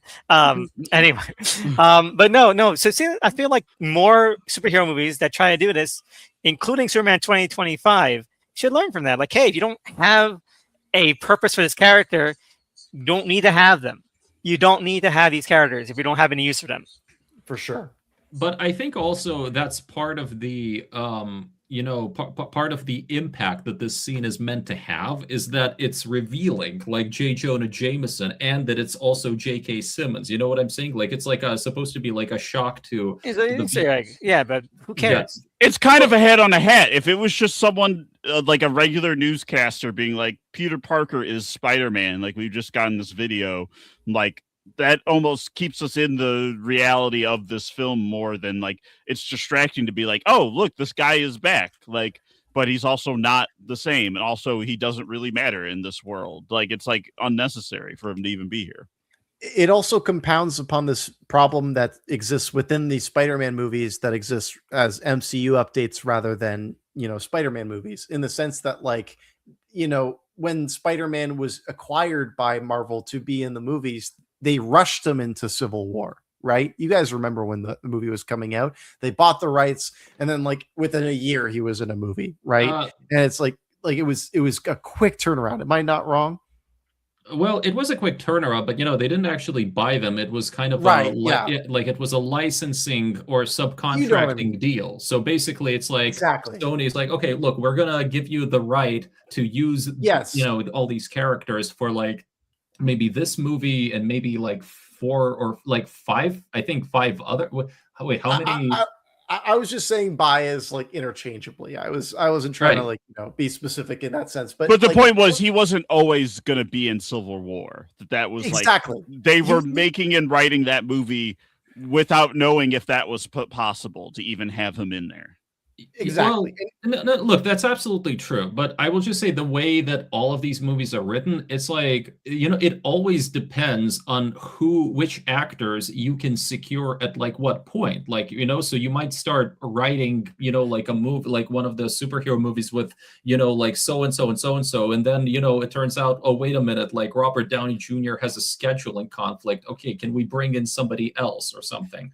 Right. Mm-hmm. And it becomes like a whole thing about, okay, how do we rewrite the story to still make sense with like what we've already shot, kind of. So I feel like that's a bad way to make a movie. That's what I was going to say. I think that we should ban making movies that way. You can tell too, because like, Civil War is one of the worst movies ever made.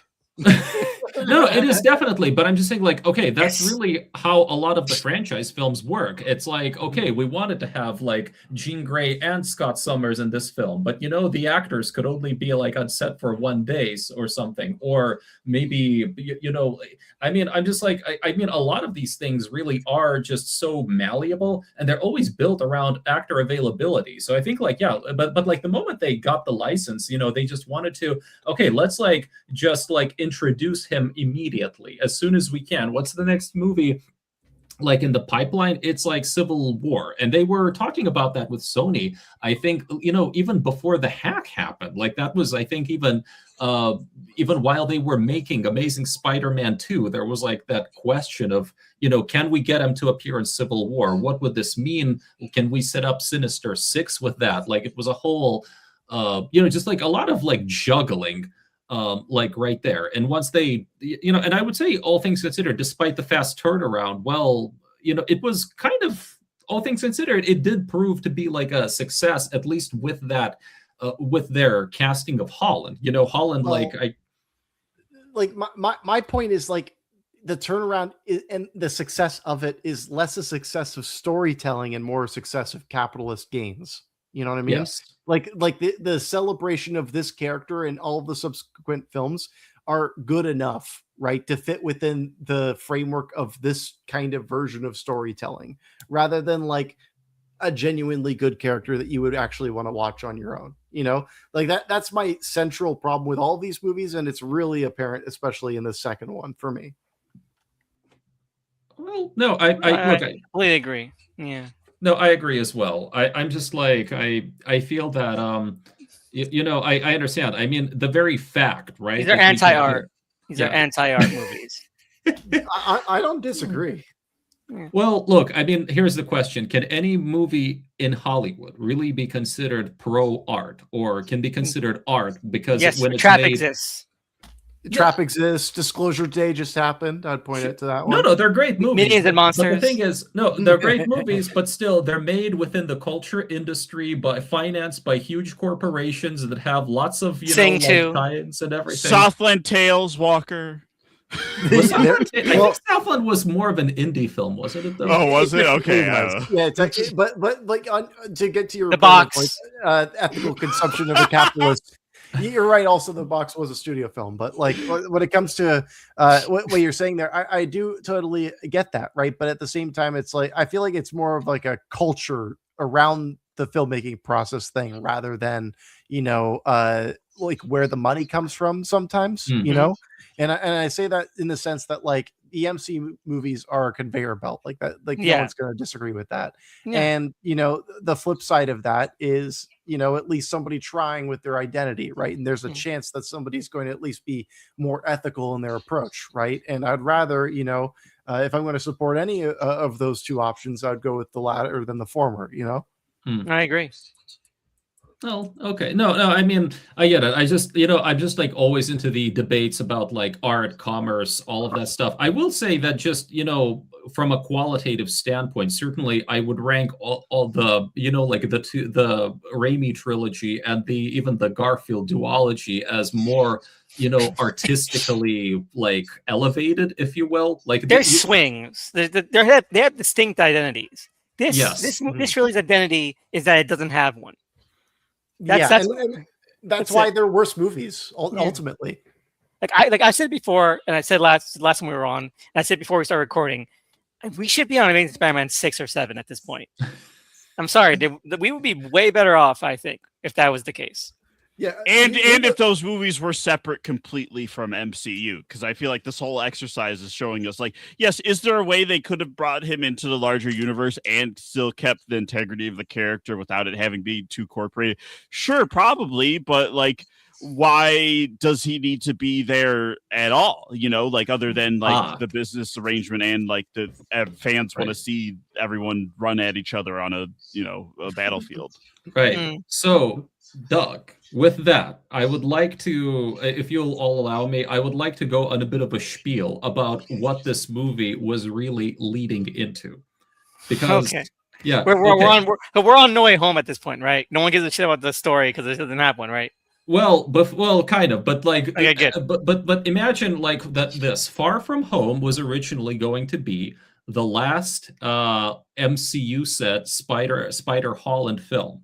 Okay, like that whole country, licensing deal was meant to end with Far From Home, and here's the thing. So Sony had by the time we get to the year 2019, before Far From Home is going to come out in summer, June, July of that year, whatever. Sony has a 7-year plan, for expanding their Spider-Man universe. They've already had a success with with Venom, excuse me. They've also released the animated Into the Spider-Verse film, which showed that they could both classics. Yes, exactly. So they're riding high on that, and the Spider-Man deal is set to conclude with Far From Home. Now, I will also say this. When Sony made that deal, I think a lot of people misunderstand why they did that. Really, what they wanted to do was that they wanted to sort of bring Spider-Man back to popularity through Marvel, right? But then they wanted to take him back. They never wanted this to be like a permanent arrangement. They're like putting him in the MCU and allowing some of their characters in the MCU. That was a means to an end. That was a way for them to sort of popularize Spider-Man, with the masses who watch Marvel, who watch the MCU, and then like use that popularity to bolster like their own universe. So all the while that, they do this like 5-film deal, they're like slowly but steadily building up like their own Spider-Man universe using the ancillary characters. They want to create their Sinister Six as as like an answer to the Avengers. Spider-Man is going to lead that team. So their ultimate goal is, after the Spider-Man deal is done, that's when they bring him in and have him cross over with like Venom, Morbius, and all those other guys. That's like when they define the fact that like okay, where he's not interacting with the MCU characters anymore. They're not showing up in our movies, but everything that happened in those movies is still canon. So after Far From Home, like Tom Holland is still contracted for one more Spider-Man movie with Sony. But that deal, it's going to be a non-MCU film. And so with that non-MCU film, so the original Spider-Man 3 is a non-MCU film. It's going to be the first Sony Spider-Man universe exclusive Tom Holland movie. And from what I have gathered, they were going to have him cross over with Venom in that movie. They were going to have him meet Tom Hardy's Venom in that film. That's what they were like building to. And a lot of it is speculation. Like I haven't unfortunately found any script drafts, but everything that I've gathered suggests that the idea was that he would have been, they probably would have explained why he's not interacting with all those MCU characters anymore, is that probably he's been outed and the optics are bad. Everybody blames him for murder and stuff. And so he's shunned by the Avengers. He's kicked out of the MCU club. Right. And now he has to and now somehow he comes into contact with Venom, who I think is still kind of on the run from whatever, at that point. And so in that movie, they would have really defined the post MCU direction for the Spider Holland, for the Holland incarnation of Spider-Man. And ultimately, that was their goal. They were going to keep the franchise going, but without MCU characters, without MCU plots, work their own continuity. But everything that happened all the way through Far From Home, that was going to be canon. Except no more crossovers, no more whatever, or maybe something, further down the line, open to discussion. But, they were going to go in their own direction. And then, that news of that leaked, and by the way, they totally shot Morbius with that plan in mind. All of their 7-year plan, all of that was contingent on Tom Holland Spider-Man leaving the MCU. So then, news of that leaks, right? And it becomes a whole thing and, fan backlash. Everybody wants Spider-Man to continue in the MCU. And Tom Holland wants Spider-Man to continue in the MCU. So what does Tom Holland do? Well, somehow he brings Sony and Disney back to the bargaining table. And he backstabs Sony like an ungrateful bastard. Yeah, I kind of feel he gives them non-alcoholic beer. The worst kind. Here's the thing. It has never been explicitly stated exactly how he got Sony to sign on for renewing the Spider-Man deal, but they did sign a deal that they had previously I've read it, and it's weird because they signed a deal that they had literally said no to, the same deal points and whatever. So in my mind, this is a theory of mine, but I suspect that Tom Holland made it clear to Sony that he was not happy and that he would probably not want to continue with the franchise after his contract was up. So in a way, you might say he might have threatened to walk directly or indirectly. Good for him. Well, Sony did not want Tom Holland unhappy. So they agreed. They caved. Okay. Then we got a masterpiece out of it, so it all worked. It was all worth it. It was all worth it. Tom Holland. I was going to say, if I was Sony, I'd call his bluff. You're replaceable, Tom Holland. There's been 3 Spider-Man in 15 years. We can do. No, but he's like the new face. He's like the new face of the franchise. He has massive fan appeal, and on top of they want to. They don't like him. They like. Who has massive fan appeal? Spider-Man. And you say there's a new Spider-Man movie coming out. Holland. If there's anything here, Holland. That's proven. Holland just a guy in a suit. The suit matters. No, listen. They signed. Come on, remember they also signed a whole production, a deal with his production company. They had him show up in Uncharted. They wanted to be in the Tom Holland business. I can tell you that. Oh, I'm agreeing that's probably what moved it. I'm just saying that is Tom Holland as an entity himself, is he actually that valuable to Spider-Man? They didn't know what they had with Dakota Johnson in a wheelchair. That's all I'm saying. Okay, you know what? I still hope that they rotoscope her badly into Beyond the Spider-Verse. Like I'm sorry, I need more Dakota Johnson. She's so good in the last 10 minutes of Madam Web. The rest of it, not so much. But the last 10 minutes, she's really good. It really brings it together at the end there. You know, she's my comfort character. That movie also, though, that movie was initially, I'm not sure if they got to shooting it, but I can tell you it was totally planned to be within the continuity. It was going to be a prequel to Spider-Man Homecoming. Like, you know, they even have they even made a popcorn bucket that had a bunch of references to the MCU. Like, also, allegedly, it was the first draft was originally written as a prequel to the Amazing Spider-Man, and you can definitely fucking tell. No, well, actually, I disagree. There's been rumors about that. It's worse than that. I believe it. It's worse than that. It's worse than that. They shot it so it was set in the 90s, so it could have matched for the Amazing Spider-Man universe, and then in post changed it to be set in the 2000s. Not true. No, that's not true. Those are all rumors, and I can tell. I believe them because otherwise, a lot of the stuff doesn't make sense. But if it's the same Spider-Man, it's complete sense. No, but think about it, right? Like the we'll get to it with Madam Web. You know, when we do it next week. Fine, sure. But No Way Home, the cancel culture one. Yeah, someone explain this movie to me. I can't explain it. It doesn't exist. Can I do it? No. Yeah, explain No Way Home in the shortest words as possible. 6 sentences max. You know, Spider-Man's two lives collide, and he gets Doctor Strange to try to undo things, and that opens a bunch of portals to the multiverse, and for some reason brings in all of the villains who showed up in the last 5 movies, or in the first 5 movies, and chaos ensues, and Aunt May dies, and the Green Goblin is a bad guy again. Okay, call me by my real name, Aunt May Ben Parker Peter.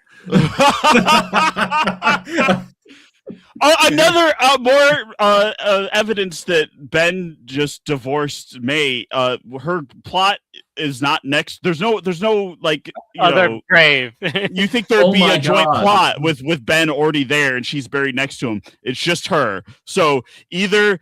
He died and she just hates him, or he's still alive. You know, I never thought of that. He died in an explosion. There's nothing to bury. Oh yeah, I never thought of that. You know, that is just that I salute you, man. That is like that is absolute. You know, I mean, to me, that is like, okay, that is definitive proof that the guy is alive. There's no way he's dead. I'm like, no, I feel like they're saving it. One of these is gonna have that little post credits, mid credits thing love to do. We're like, oh, big shocking twist for next movie. You're gonna show Uncle Ben. He's gonna arrive. That's why John Bernthal is going to be in the next one, because they're going to reveal that the Punisher is Ben Parker. You know. Oh, can I say your aunt was hot, and that's her only character trait. let me tell you something, Spider-Man. Let me tell you about my good friend Shia LaBeouf. So, like with this movie, right? Like I had never seen it before, and the reason I had never seen it was because I had seen in the trailers they were bringing back the villains from the other movies, and I was like, oh, that means they're bringing everybody back. And then it was kind of confirmed when everybody was talking about hyping it around. This movie is more so than the other ones, a PowerPoint presentation, and like a bunch of toys being slammed together, just being like, the good guys are bad, the bad guys good, we got to make the bad guys good again. Like there is like this is an awful movie. Like I'm surprised that it has the footprint that it does. I agree. It's less of a movie and more of just an excuse. It's an excuse. And I know a lot of these are excuses to sell toys, merchandise, tie-in, but it's just an excuse like, oh, look, I know you didn't know that people don't like Far From Home, and we're going to get it right. We're going to get it right this time. This is like if they actually Scream the series actually got that full proper 3rd season. You know, this is like that. You know, when we're talking about Scream, all that Halloween special, like, don't trust us, we can do it. This is like that actually worked. But it was not any better. So that's That's all I can say. Like this is it's embarrassing. It's embarrassing when Tobey Maguire and Andrew Garfield shows up. It's embarrassing when they start talking and they don't talk like the characters actually talk, and talk more like Wikipedia summaries of themselves. And then like it feels like, did they get Paul Feig to direct some of this shit? Because like why are they riffing and improving? Like this is so awkward and just dull. I hate it. I hate it. And even as a fan service exercise, it's kind of baffling because there's things where you're like, okay, William Dafoe is back as Green Goblin, and he does not have any scenes with Tobey Maguire. Like they don't interact at all. He gets stabbed. He stabs him in the back though. Yeah, but like it's like in a moment in an action sequence, Yeah, there's no emotional or dialogue exchange of like, these guys have real history.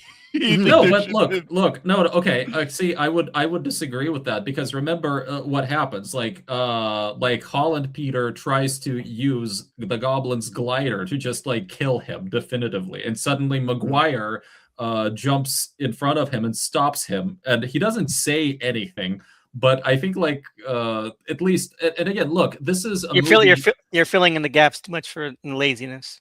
Well, yeah, I mean, okay, maybe, but I do think this movie really uses the previous, what was it, like 8 films, 7, like as a 7 films as a shorthand, right? Like it's sort of kind of having references and maybe what you could consider payoffs, or at least it's building on all of that stuff. So when he does that, it's like, at least if you watch the first Spider-Man movie, well, yeah, it's informed by the fact that he's already watched Norman die once. He's not gonna let history repeat itself, and he's not like going to let this Peter become a full-blown murderer, which is kind of ironic if you think about what happened with Mysterio. And it kind of doesn't make sense in terms of like what the plan is for these villains. They're going to reform them, cure them, and then send them back to their universes at the time of their death? Question mark. Yeah, what if Electro is flying? Like he was flying around. Now he gets back there. He's a regular human being. He's gonna fall to his death. What I don't get is like when Doctor Strange has that fucking fuck you box and is like, I press this button and they all go back. Why is there a movie? Why do I move my cursor and there's like 2 hours left? Right? Yeah, hit the box. Why is there even a question? Right? Like it's not my problem, not my universe, right? Like, also, what because made you look Peter at this cares. But why does he care? Why does he care? Like, what is the reason? Yeah, because jump out that way. Because the recent thing is like Doctor Strange explains this in the most stupidest, nonsensical, dumbass way possible. Like he explains it in a way that no human being would explain this at all. He doesn't use the word fate like once, or destiny or anything like that. He's like, you can't change what's meant to, like, just say that they're meant to die. That they're meant to die. That they're meant to die. That's their destiny. I think he does. Wait, doesn't he say they are destined to die at Spider-Man's hand or something? Yeah, but like that's the stupidest way you would explain that. Just say they're meant to die. Don't and then you would be like, basically you're inventing the Charlie problem for Peter when there is none. These people already died. Okay, you explain to him like that way, but no, it's specifically worded to make Peter feel as guilty as possible. And I don't think it's ever like actually sort of delved into, because at this point, I'm not sure what's keeping Peter from thinking that Andrew or Toby aren't cold-blooded murderers. Like, what's keeping everything in that? Well, he is kind of like responsible for the death of at least one person also. But like when it comes to like the whole thing with this, all these villains and stuff, it's like, what does he see in those people to be like, oh, I need to save them, beyond the guilt trip that he gets from Aunt May, right? And Aunt May doesn't even have the whole story, right? Like he knows more about it than Aunt May does, and she gives him the guilt trip about Green Goblin, right? It's like that's supposed to be the thing that just goes, okay, well, we got to put them in tanks and they're all good guys hopefully soon. Like, this is why I think of this as like action figures rather than like a real way to tell a story. Like like everything is engineered around the idea, how do we get these people back, rather than like how do we tell a story? And also just another thing, like we've talked a bit about like how the other movies had some visual one-ups, and then we also briefly talked about how this movie was made during COVID. This movie is ugly as sin. Like So every ugly. movie. Do you see what I changed my horrible. picture to flash on the sidewalk? Exactly. But then Flash in another its thing- only scene ever. Another thing too is that every interior scene in this movie is too dark. Like, why is this movie so underlit during interiors and outdoor like scenes that take place during the night? And why are all of the climactic fights at night outside? Like, there is so little visual, variety in this movie. Trying to think of something positive to say visually. I like the scene where his like spider sense is like making him realize that something's up in the apartment. Yes, I like that. It was more like existential. that was a visual choice that they made in terms of how to portray his ability, and then I wanted more of that. Everything is like, it becomes like so pinpointed. Like everything else fades into the background. It's really cool. Like that's a unique way of showing spider sense. And he just knows that something's wrong. He doesn't pinpointed what it is. Like, I like that. It's a lingering thing. Like, it's not like an attack. It's like something simmering, because, Green Goblin hasn't revealed himself. So it's great. It's great stuff. But also, why are they still calling it Peter Tingle? Like, again, these are like fucking little moments where you can have them bond. Oh, you guys call it spider sense? That's so much better. Boom. Nice little dynamic thing. But no. Well, no, he hasn't met them at that. In that I know, scene. but like, I mean, like when they do meet him, they don't like they still call it Peter Tingle. Well, a lot of the scenes are kind of like, a lot of the scenes don't feel like an actual movie, and instead feel like, like a YouTube sketch comedy thing where it's like, what if like Andrew Garfield's Spider-Man met Tobey Maguire's Spider-Man? Like, what would they like talk about? Like, what would be different? Oh, like, your webs come out of you? That's nuts. Do they come out? They come out anywhere else? like I don't. My back hurts. I want to see them like fight. I want to see them save people from a burning building, and then they find out that stuff as they're saving people from a burning building. I don't want to see like people in a room like in a circle talking. It felt so perfunctory, okay, here, there, and we're just gonna take for granted that because they're in the room, then the same shot together, you'll enjoy it. We don't do any other work. Mm-hmm. From a logic standpoint, they stop like when they're trying to confront the villains, they stop mid battle to have like an when emotional pep talk. Yeah, he was like, I was in the Avengers. Like, oh, what is that? That's awesome. Oh, these are things you could have really natural conversations about in the scenes that they already had. But no, let's just have the most point blank, blunt little dialogue tags in one moment. Okay. Again, I want to push back on that because remember, like their initial attack, like on the villains together, doesn't quite work. Like they have to like regroup, like they have to re-strategize, and they do that. I mean, yeah, there's some more, like quippiness. That's like, he realizes, oh, wait a minute, the Avengers don't exist in other universes. But that's kind of, I feel, that's not like the real point of that. I mean, I kind of like how they do, in fact, like, remember, they have that scene where they teach him about, like, responsibility, right? Like, they talk about, like, the Uncle Ben of it all. Who is that? Who is that? When my Uncle Ben died, and like, no, but I think emotionally, no reaction from Peter. Like, okay, he looks pretty blank when they cut to him and they're talking about their uncle dying, and he's just like, well, his aunt just died. They know that his aunt just died. I know, but like, again, like, there's simple things that you would expect, and so Uncle Ben just doesn't exist. Which is weird. Also, Aunt May dying doesn't teach him the great responsibility thing in this thing, because she was right. If he didn't listen to her and didn't try to save the villain, she would still be alive. So yeah. I'm like, he should being more selfish would have saved people. If he had ignored Aunt May in that moment and was like, "No, Aunt May, I'm sorry, they're going home now," like everything would have been fine and she would have still been alive. Yeah.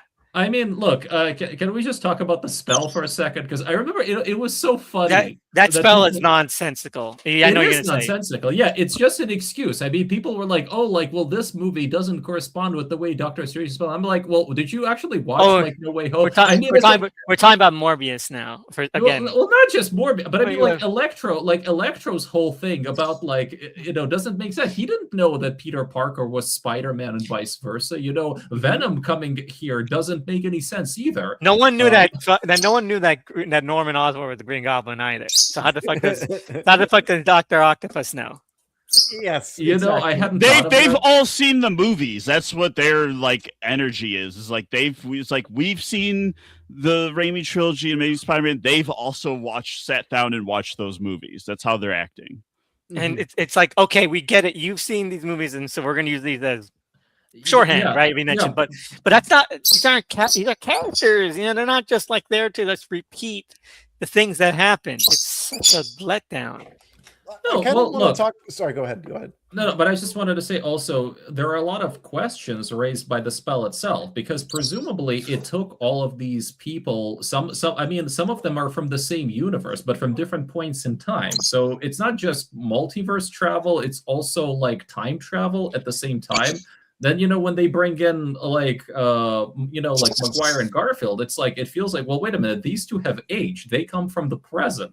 Right. Yeah. So from their point of view, did Norman did vanish before his glider hit him or something? And like this is like the end of The Return when you save Laura Palmer. That rewrites the timeline. But then there's also like another thing too, where it's like they make reference to other villains that they fought, but then it's like they make reference to Eddie Brock, like in the Tobey Maguire ones, indirectly. But he knew that Peter Parker was Spider-Man in those movies, right? So it's like, why wasn't he there, right? And I agree. He should have been in this. like he should have been if they really wanted to be completionists about it, right? But then I just wanted to talk about the fact that they do the CGI de-aging thing with Alfred Molina and Willem Dafoe specifically, and they look like fucking Madame Tussauds creations, like it's garish. It is. And you know what? I find it like really insulting to Doc Ock's design that they put like a turtleneck on him. Just have him go bare chested. I'm sorry. Yeah, I don't care if he has a big I don't care that he's like he has an 80-year-old man flabby chest. You fucking release the nips, okay? Do it. I don't know. I thought it looked fine, like for what it was. I think they both acquit themselves like well. Honestly, I do think the Andrew Garfield characters, all of them are the real like winners of this movie. I mean, just given how like that whole saga, if you will, ended prematurely. It's interesting how here they really do pick up with those people emotionally and kind of. I don't know. I mean, the lizard is just like I said. I think it's interesting how they play into the campiness of the lizard here. They play up the ridiculousness of that character. Electro really does get like I mean, he's a very different character. I was gonna say he's a different person now. Yeah. I wish he was the old version still. But Jamie Foxx is having a lot more fun. He's totally I don't care that he's having fun. I want my buddy Max, the eyes and ears of New York, back. Yeah, I want him with like the glasses, and the hair come over that he had going on. Like I like that look, right? But like I get what you mean, right? There's a confidence there, right? And he is having fun. Yeah, but also I do think that character is the only one of the villains who really is like, man, I love this world. Like you see him, they devote so much time to him just like wondering about the possibilities here. Oh man, the electricity is different. All this technology and like, I like that those little bits where they have like he's suddenly finding some common ground with Sandman and everything. Well, you just activated my trap card, okay? Yeah, because I'm gonna say the Sandman is the best villain in this film. Yes, but he's also most incoherent. Well, no, he's not the most incoherent. Isn't he? Actually is the most consistent. Because why does he disappear? So the reason, so at the start of the everything that happens, right? So at the beginning of his introduction to the film, he's the first and only villain who does not attack Peter Parker on sight because it does actually carry over the continuity of where his character was when we last left him. When we last saw Doc Ock, he should have been cured, right? Because before the sun collapsed in the collapse of his he became life. normal again. Yeah, exactly, right? So it's like if we're bringing him back when they remembered Peter Parker or whatever, that would be when Doc Ock would have come back, right? So going on, and going off of that logical extension, Sandman actually does reflect that. And then throughout the whole film, like he's only acting from scene to scene in a way that helps him get back to his daughter. Like you say, inconsistent, but I see a guy who's like going with the He wind wants to go home, basically. Exactly. No. I mean, inconsistent is why does he leave after? Like why does he leave? I'm sorry. Why isn't he with the people that were trying to help him? Still, everyone else. I don't know. Everyone else leaves. Why didn't all these other guys die? Does Sandman die at the end of 3? He No. lives, Actually, right? no, he doesn't. That's the thing. That's another thing. Maybe he's supposed to die later, at some point in the future of the as he flew off in the thing of sand, he got sucked up in like a plane turbine or something. Some horrible HVAC business. Sucked him up. But also, let's see here. I was gonna say, I forgot. Yeah, whatever. I like when Jamie Foxx says Andrew Garfield. I thought you'd be black. Yeah. I remember now.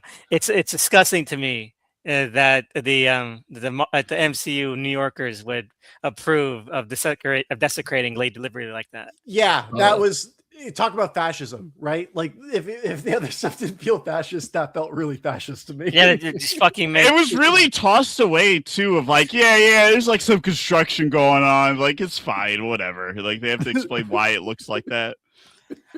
Just say that the Statue of Liberty got like destroyed when everyone blipped back or something. Who gives a shit? The guy a fucking plane. Lady Liberty got blipped. Well, yeah. Well, it's like the Statue of Liberty is a monument to immigration, right? So it's like to change that into like Captain America is pretty fucking crude. It's very crude. It's very crude. I mean, I don't know. I didn't find that like too problematic because this is the same. I don't find it problematic. I find it not in good taste. I'm sorry. The Late Liberty is perfect. I don't believe for one second that New York would accept any changes. Not in Zoran's New York. That's an Eric Adams New York decision for sure. We would riot before besmirching anything with that green golden giant, the green jolly giant. I say. Do you think everyone should be more suspicious when Peter's lawyer catches a brick and says, "I'm a really good lawyer"? Like, what are you talking about? I'm suspicious that he doesn't come back. Right? Like, why introduce him and then not have him? Daredevil just doesn't care that the city's getting wrecked by like other Spider-Man. Because that was just a tie-in. That was just like a tie-in to the fact that they were going to be bringing back. Like, I think chronologically, that was the first canonical appearance of Charlie Cox as Daredevil in the MCU proper. Because remember, for a while there, the Netflix shows were created by a different division. So Easter egg. We get it. Easter. The problem is that like look how it paid out, right? Like how many other movies has he been in? How many other movies has like the MCU television shows and like vice versa? How has that paid off? It hasn't. Daredevil Daredevil, Fisk became mayor of New York and had like fascist stormtroopers like take over the city, and Spider-Man was nowhere to be seen.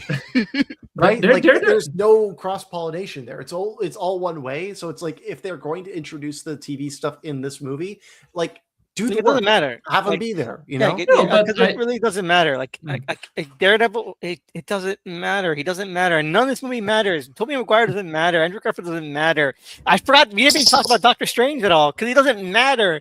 MJ doesn't matter. Ned doesn't matter. Aunt May doesn't matter. It's also go Scooby Doo that shit. That's only Wong matters. I do not like the enhanced quippiness of this movie, and I will tell you, like I said this before. But that sequence where they're asking Dr. Dr. Octopus what his name is, like to me that's just the tonal. What's your real name? Yeah, like that's the tonal worst problem. That's like the tonal problem of the MCU in a nutshell. That's like the Joss Whedonification of that whole thing.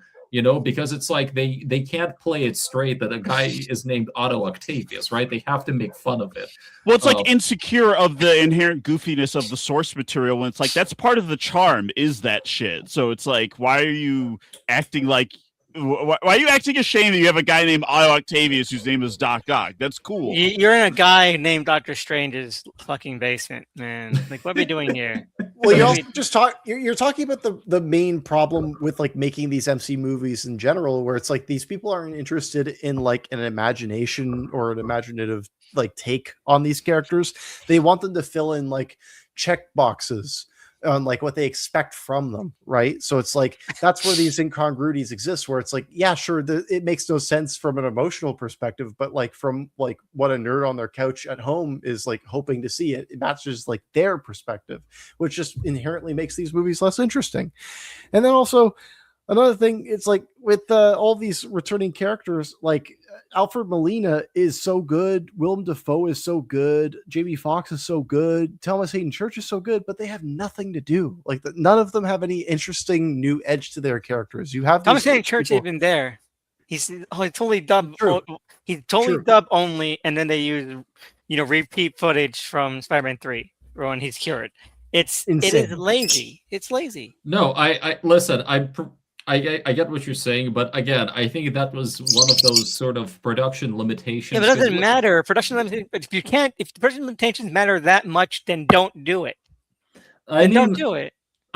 Well, look, this whole movie's whole production was, it shouldn't exist. Chaos.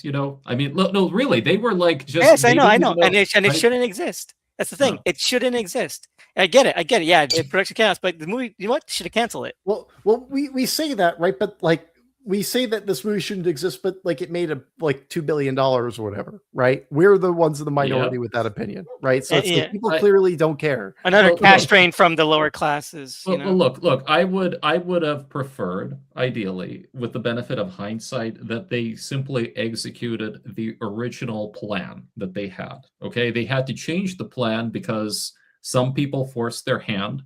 And we got this, and because it's an MCU movie, you have to have MCU characters, and Tom Holland wanted a Doctor Strange crossover, and maybe like Sony wanted to integrate some of its characters, and because Doctor Strange was supposed to do Multiverse of Madness next, like that's like how this Spider-Man movie becomes part of the multiverse arc, right? Like because like that's like the next big arc that the MCU was setting up. I mean, that was originally going to come first, right? Multiverse, because like America Chavez was going to be the one who opened the portals and said it just becomes Ned.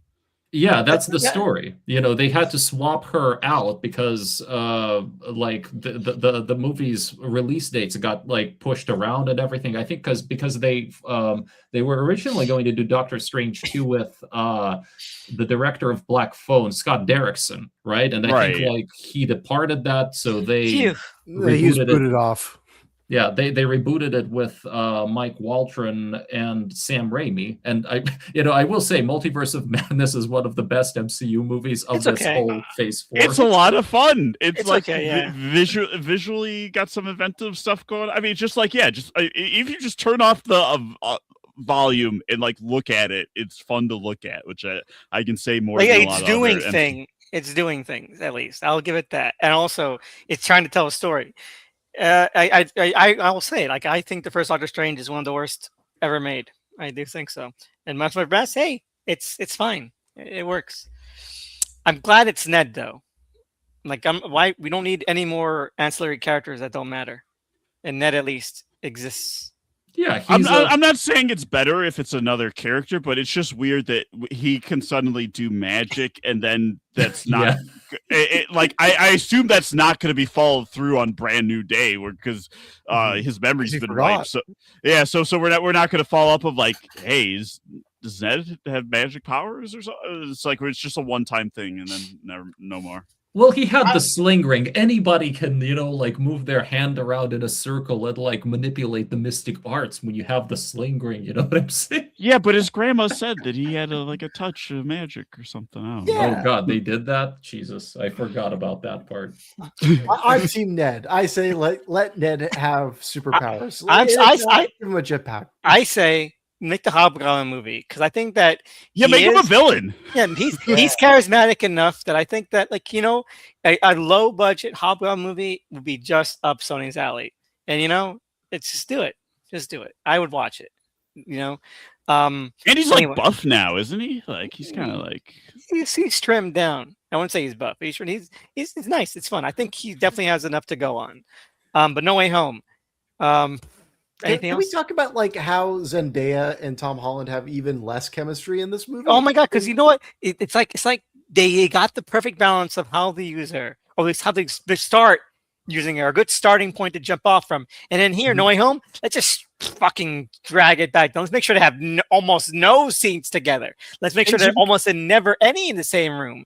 Oh my god! She really, like, her whole deal, right? Like how she's kind of like, you know, like she's a very independent person. She keeps people at an arm's distance. She's got it like a kind of like snappy kind of anti-establishment dialogue. When she's with Peter in these moments in this movie, like all of that is gone away, and she's just like another damsel in distress all of a sudden. It's like they've just stripped away all of the identity that she had up until this point. It's really bizarre. I don't know what they were doing here. Well, I like their rooftop scene. I mean, and they're kind of like, in my mind, at least on that whole side, you know, they were, look, part of the idea, at least for the trilogy that they had, was that like each movie would tackle like maybe a year of their time in high school or something. And so this movie, that whole part of it, you know, the main trio has to go through their last year of high school, right? Like there is that whole personal aspect of it. Well, you know, that more grounded part of the movie where they're all like fretting about like, oh, what's going to happen with college? Are we all going to get into the same class? And I think like when they focus on that, again, that stuff works because that's where John Watts like really, you know, like does his best work, you know? So I think like, yeah, like, so I think like the stuff that they do manage to get, you know, of the two of them in that storyline, I think that works, you know, quite well. But it's only like 2 or 3 scenes. There's no consistent, like, or at least consistently, you know, built upon like emotional arc between them. Like they're in love, and she loves him, and she wants the best for him, and that's it. That's the level of her character. It doesn't really veer off from there at all. like it works in a vacuum, the drama of like, oh, are they going to get into the same school and stuff? But then it intersects with how incoherent the like identity / you know, spell plot is, because that's like part of his motivation to attempt the spell initially. He's like, oh, people need to forget that I'm Spider-Man, so you know, I don't want my thing to affect people getting into into MIT or whatever. And it's like, what the fuck are you talking about? This feels so careless in like a television show way, right? Like in a, oh, this is just like the thread of the week kind of thing. And like, we just need to reset things back to normal. Like all of this, he doesn't approach it with any kind of sense of like reality. And thus the film has that same kind of feeling.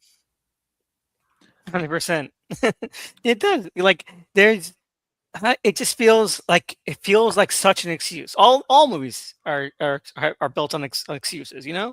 But this one feels like, oh, he like they even make fun of it, like, oh, he jumps right to magical spell, and like without doing anything between, and like, oh, it's funny that they're making fun of it, but no, this is just so stupid. This is like, you're right, sitcom level stupid. It's like the like fucking King of Queens misunderstanding. Oops, Carrie, I accidentally ran over Jerry Stiller. You know, it's like. It doesn't matter. It just doesn't. It's not grounded in anything that we know about that. Not that we've been saying like this character's not even that well defined to begin with, but it doesn't fit with anything we know about this Peter to be like, why would he do that? Why would that he even in out of desperation? Like it seems like there'd be so many other things to try first. Well, because he wants to have it all, you know, he wants like to, you know, like have the secret identity, but also have like all of the, you know, like relationships he built up, like not go away at the same time. You know, that's like kind of the idea. He wants to have everything, and then make when that, those things are incompatible. Then make that like the actual kind of focal point. Because then it was like, oh, they didn't get into the same college, or they didn't get into the college. You don't need that then. Have him come from a totally selfish space. You know, like have him be actually really selfish about it, but not like have to do other stuff. It makes it too muddled. If he's totally selfish, then it makes sense. Then him losing her at the end is a even more of a defined karmic comeuppance. And Aunt May dying, because otherwise then that's just the result of Oh, he was like anxious about college admissions. Oh, Exactly. okay. But like if he was truly like selfish and like okay, again, and about it, like, I want my life to be back, and everyone else is like kind of okay. I just need it to be like that again. He can't let go, and then suddenly he's forced to grow up, because Almei is dead and all that kind of stuff. It's a stronger thematic chain. As it is now, it's like, oh, oopsie daisy.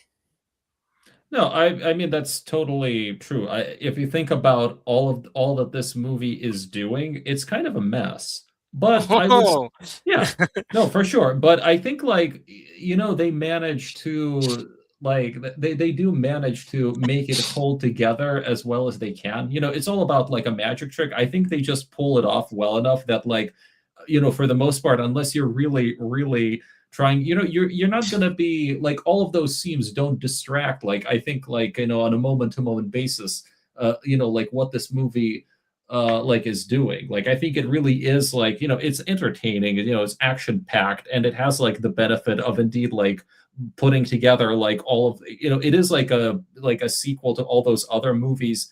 I mean, I'm still charmed every time I see it by what they do with Andrew Garfield here. I think like those, I mean, look, that big scene where the three Spider-Men converse, I like what they're doing there. I like how emotional they allow Andrew Garfield like to get about how, his character went down a dark path after TASM 2, right? That kid died. The Giamatti ate him. Right. Well, no, but I mean the whole Gwen thing, like that whole, I mean, come on, like that moment where everybody knew, even from the trailer, right? Like, like Andrew's totally gonna save Zendaya in this movie. Right? What I hate about that is that happens so quickly. Like he just kind of like, oops, plop, on the floor. Like, if you're gonna do it, stretch it out. Like make it epic. Make it a big moment. But no, he just kind of swoops up, and he even like lands a little boink on the floor in like 5 seconds. Boink, with his feet. I think because they wanted to undercut his emotion, because he's like tearing up afterwards, and then like, because I remind my audience laughing of, because Zendaya's like, "Are you okay?" Like the fact that she's checking on him after he saved her is supposed to, then now it's a comedy beat. So I think that undercuts the whole thing they're going for. Yeah, it's intentional that undercut it, but like again, like two opposing tones, and like pick one, be a sappy, big Easter egg, fan service moment, or be funny. Choose one. I never actually saw that as undercutting it. I mean, to me, it was more like, they focus on that, on him. They allow him to get that emotional, and if you know what that's about, like, okay, that's that doesn't matter though. It's this movie that needs to matter. I don't know. I love seriality, like as a whole. I get what you're saying, but at the same time, like I love seriality. I love the idea that you can build. You love ideas, but ideas don't make a movie. I love that one can build a story over the course of multiple films, that one can, reference past episodes, past events, and build on them. I really do appreciate that. So to me, that it doesn't work as a standalone film. Well, okay, I understand the criticism of that, but to me, that's not an issue. What do we think of Tobey Maguire's performance? I like the part where another drag from Ice Spice's vape. What? Props to him. Okay. They weren't kissing; they were just sharing a vape. That's what her PR said. They were just sharing a vape. Yeah, they're like one degree of separation kissing. Eskimo kissing. I think he's good here. I mean, it's nothing that we haven't exactly seen before, but in terms of just showing us like the same good old Peter, and now he is indeed older. I mean, I don't know. I liked him here. I think he just brings like that whole charisma back, like right there. It's not for nothing that I think after this movie, a lot of people were like, "Oh, can we get more Maguire and Garfield films?" Right. Like, again, can we bring that back? It's too late. I'm sorry. Well, Homecoming should have bombed if you wanted that. Like, kind of like acknowledging the fact that this movie made like crazy amounts of money and things, and like people love it or whatever. Like, the thing for me is like Tobey Maguire and Andrew Garfield coming back. All of these people coming back, it's just not interesting to me.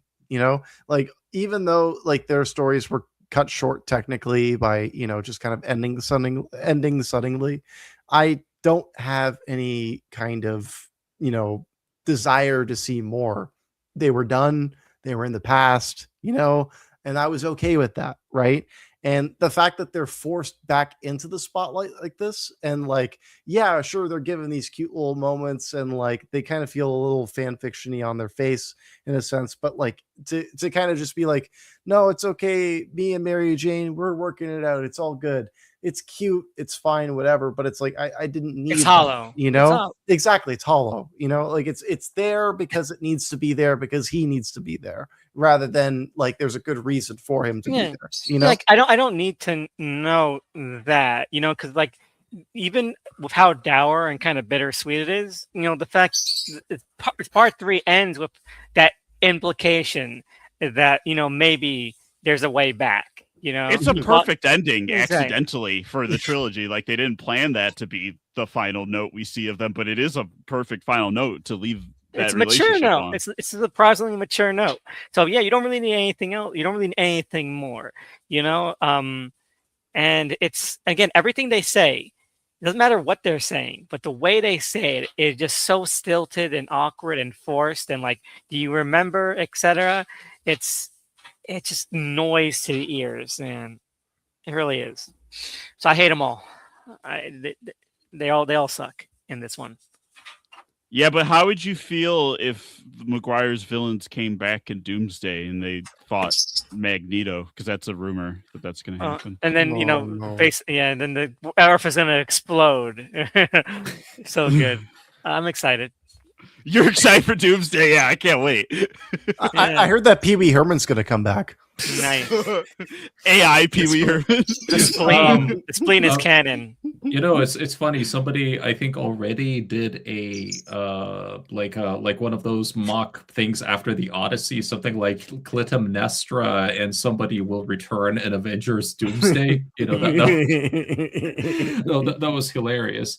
I don't know. I think I'm probably the most positive on this movie overall of everyone here.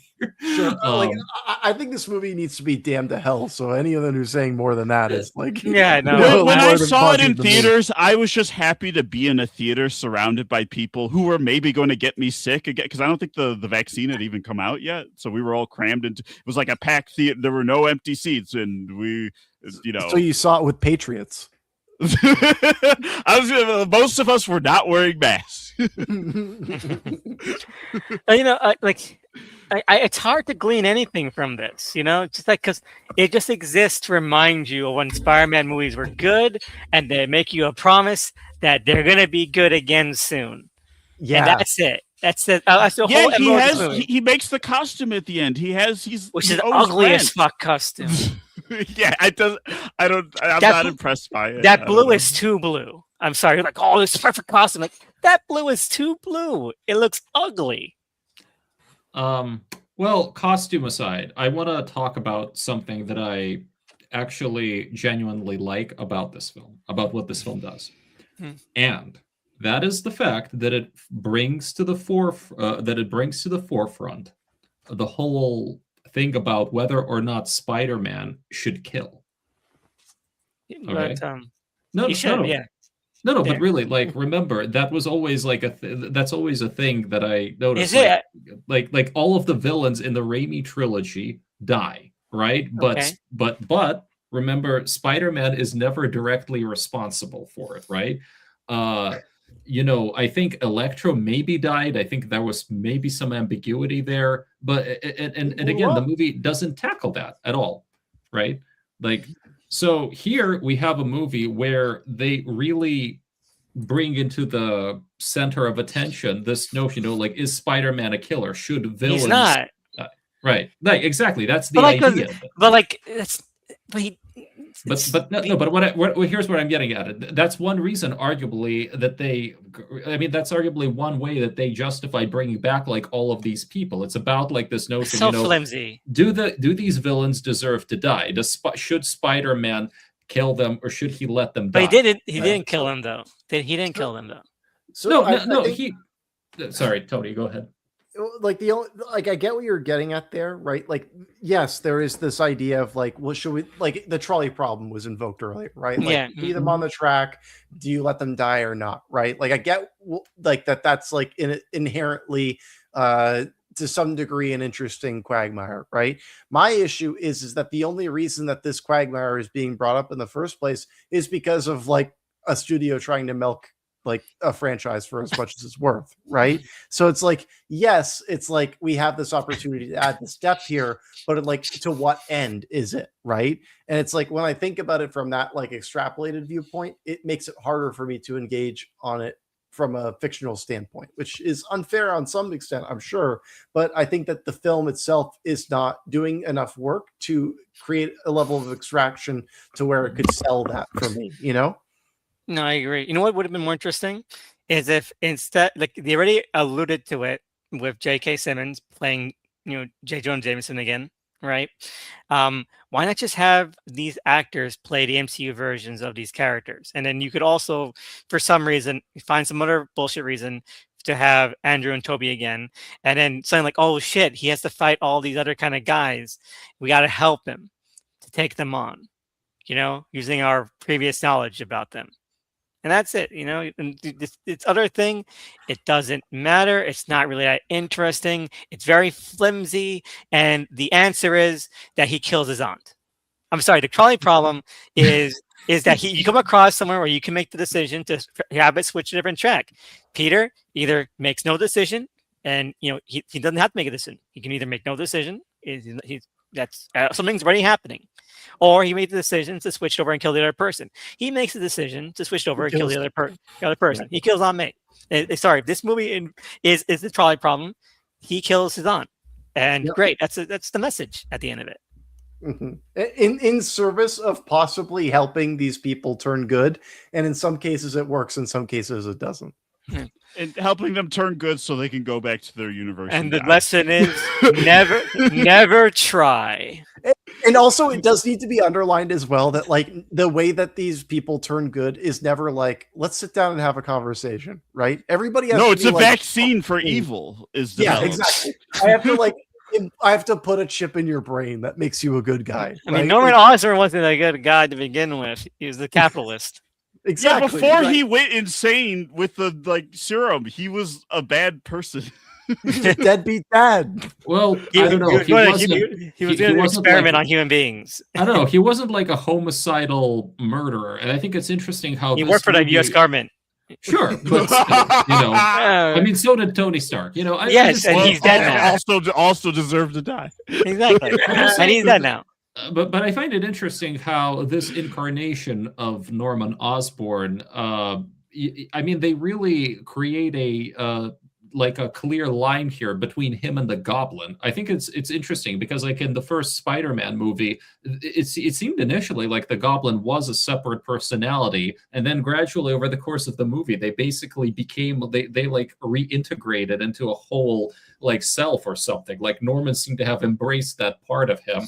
Like here, they're bringing it back to this stage where it's like, no, Norman is innocent, right? Like, and all he wants is to go home, whereas the Goblin is the one who just wants to like wreak havoc for, because he's like, which is less interesting if the Goblin is just like the toxic part of Norman's persona brought out. If it's it should be an aspect of him that he is embracing rather than just like a separate like identity that you can expunge.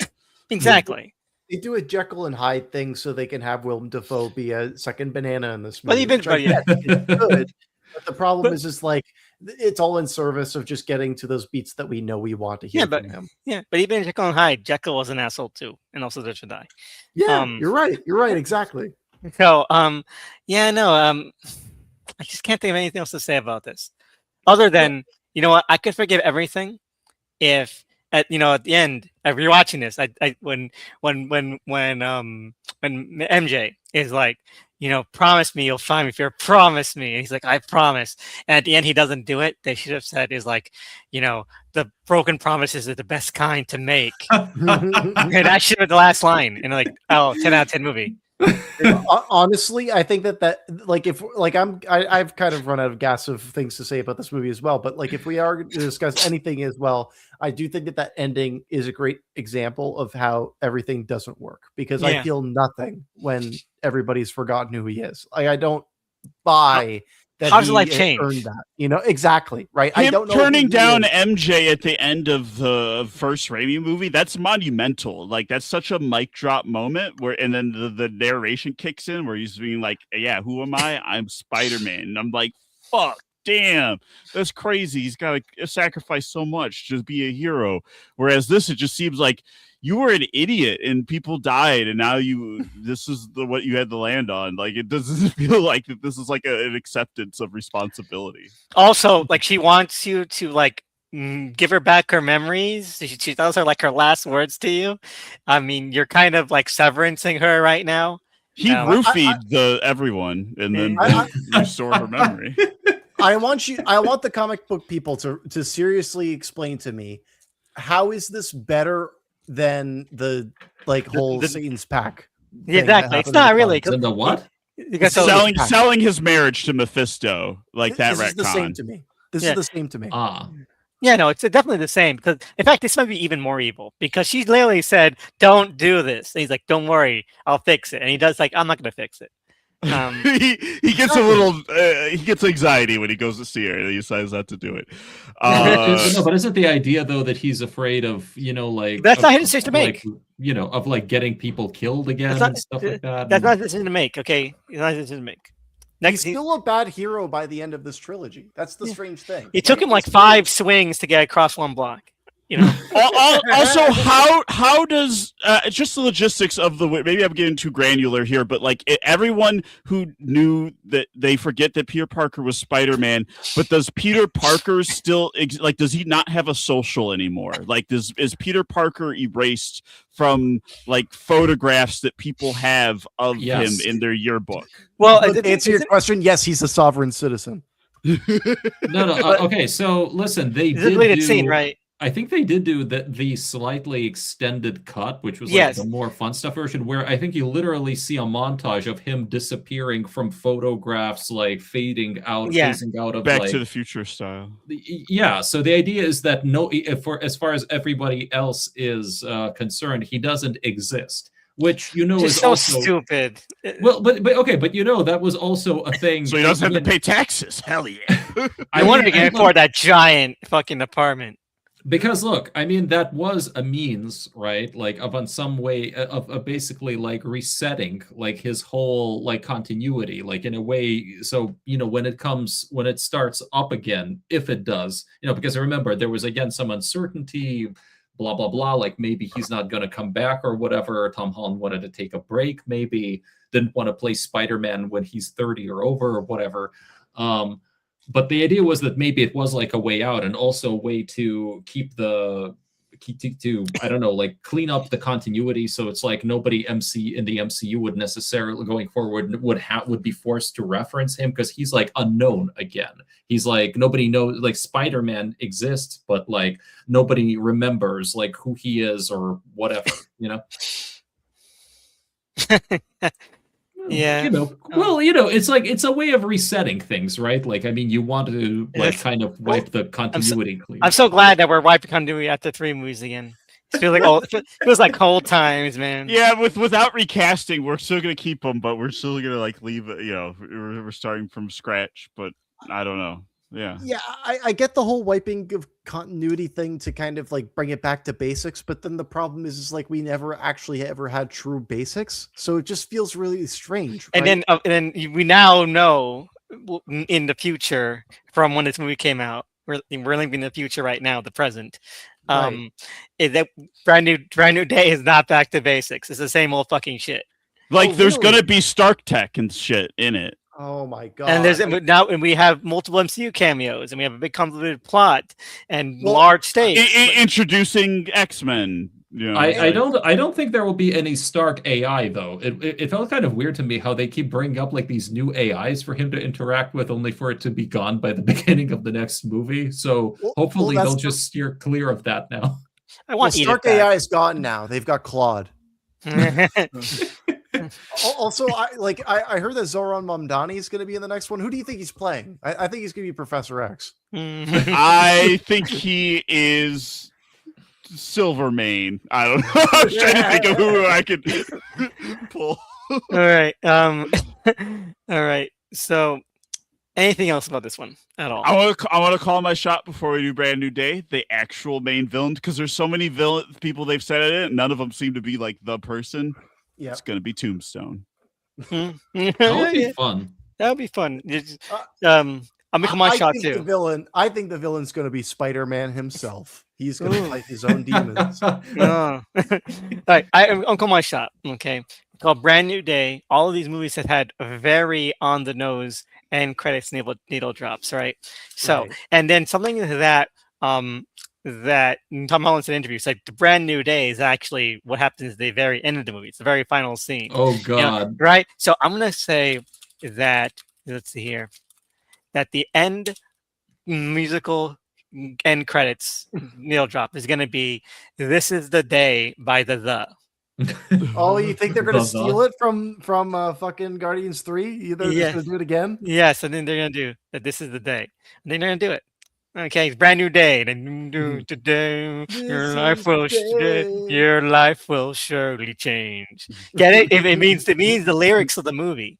Right. Actually, I've just figured it out. This is the best thing I can say about No Way Home. The movie opens with a Zimbra from Talking Heads. It's not really like cut well to the sequence, but you can tell that somebody was like, "This is a good song. We should put that in there."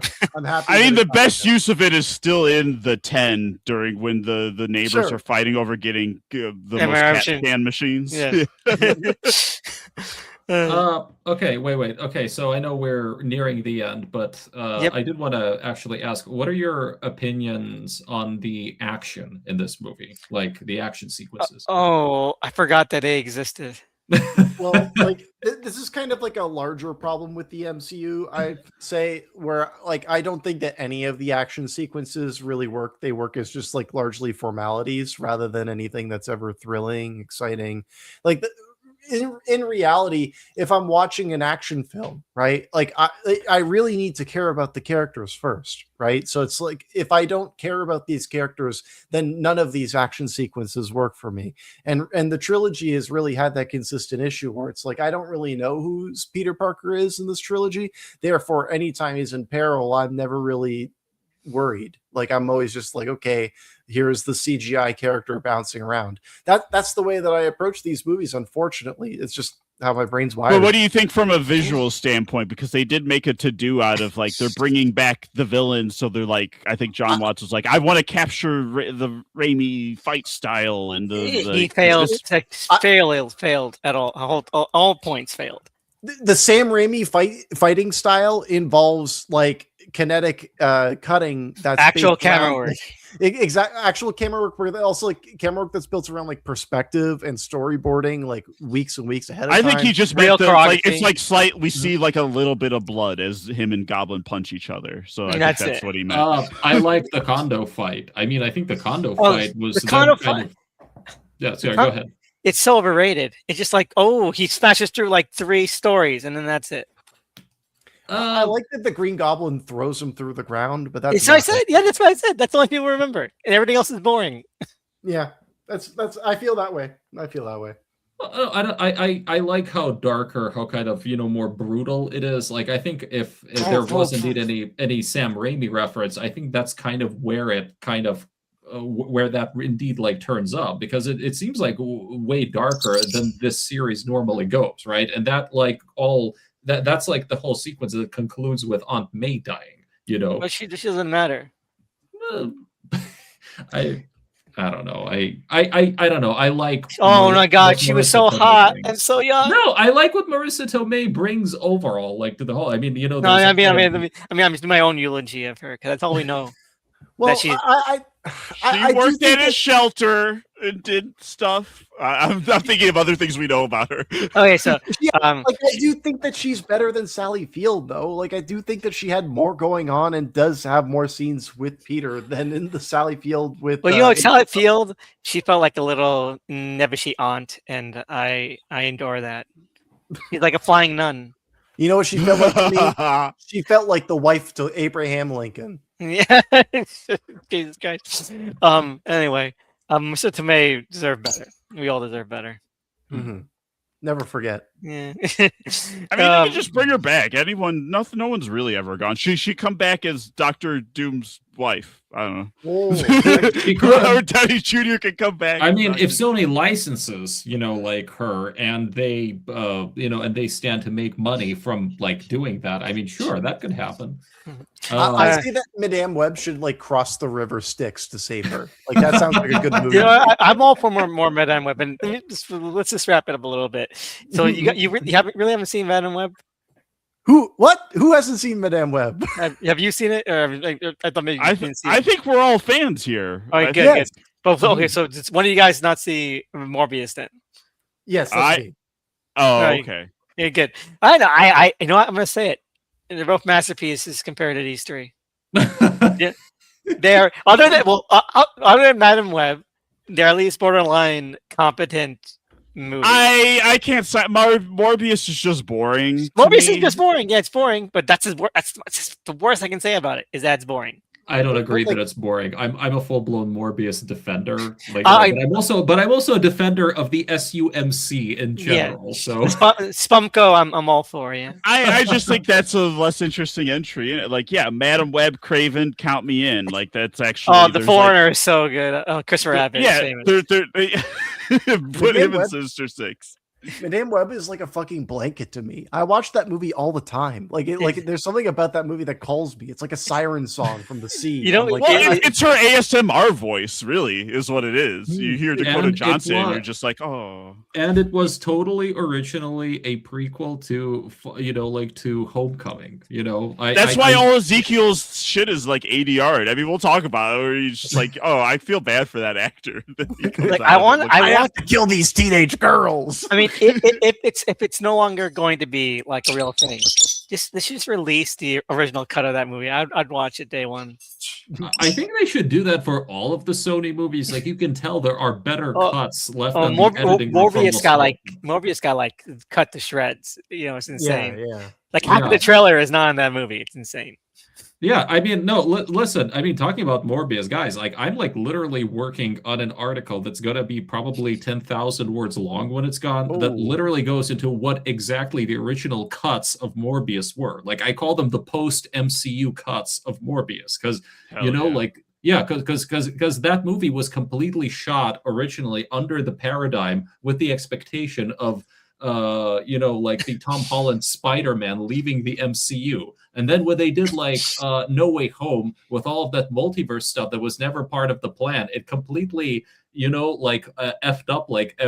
They had to reshoot all of the Vulture stuff, just because of that. Because Vulture originally, he wasn't from another universe. It was just it was the same continuity. So wait, hold on. I didn't know this. Wait, hold on. So the Vulture that's in the post-credit sequence of Morbius is not from the same universe from us Morbius, but from a different universe. He's from the MCU. Yeah. It's Michael Keaton, but that's not the the Sony movies are not the MCU. So canonically, is there like a portal that opens? Yes. Up? Well, because of No Way Home. Yeah, it's supposed to be the spell somehow sent him. And I always found it. Yeah, go ahead. And they retconned that later in Across the Spider-Verse, by the way, like why that whole thing even happened. But yeah, there's a portal. Like originally, they shot it as just the Vulture was part of that continuity. His appearance in the movie was going to be the big reveal of how Sony was going to be playing this continuity. That this was a sequel to Homecoming and Far From Home, basically. And then after No Way Home happened, where they introduced the multiverse and they formally separated, actually that happened really even more so because of Venom 2. That's a whole other, so look, I can tell you this. They basically had to reshoot Morbius's Vulture scenes after Venom 2, after they put the credit scene in Venom 2. They did that at the last minute in like September 2021 or something. Okay, so when when Carnage came out with that post-credit scene there, okay, now it was like the people at Morbius were a little, God damn it, we have to, and so they had to delay Morbius's release so they could reshoot all the Vulture stuff. Okay, all the And it way worked out up for the best. Yeah, well, I don't know, but like, yeah, but that's the thing. So they had to do a whole portal thing with like the Vulture in Morbius just because of like that. Where originally he was just part of it. He was in prison there. It was the same New York, you know. Why would it be a different one? Is my question. Like why? Like, Because MCU people, they don't want to share their scraps. Okay. They're like, oh, we're too good for the Sony movies, you know. It's like A24 versus Neon. Okay. Oh my God, their boos mean nothing to me because I've seen what makes them cheer. I mean, but really, sorry, Morbius it's not good enough for these movies. Ugh. But can I say, like, also, since we're on the topic, what about like the Venom? What about the credit scene of No Way Home? Like the one appearance of Tom Hardy. I love that people who are most offended by that are people who don't like the Venom movies. Like, oh, I can't believe they did this. I want to see Venom fight Spider-Man, and not in those terrible Venom movies. And like, you know what? And people who actually like the Venom movies, they're glad. They're glad that he never met Spider-Man. They're glad, and I'm glad. For me, as a designated Venom hater, you know, I do not like those movies.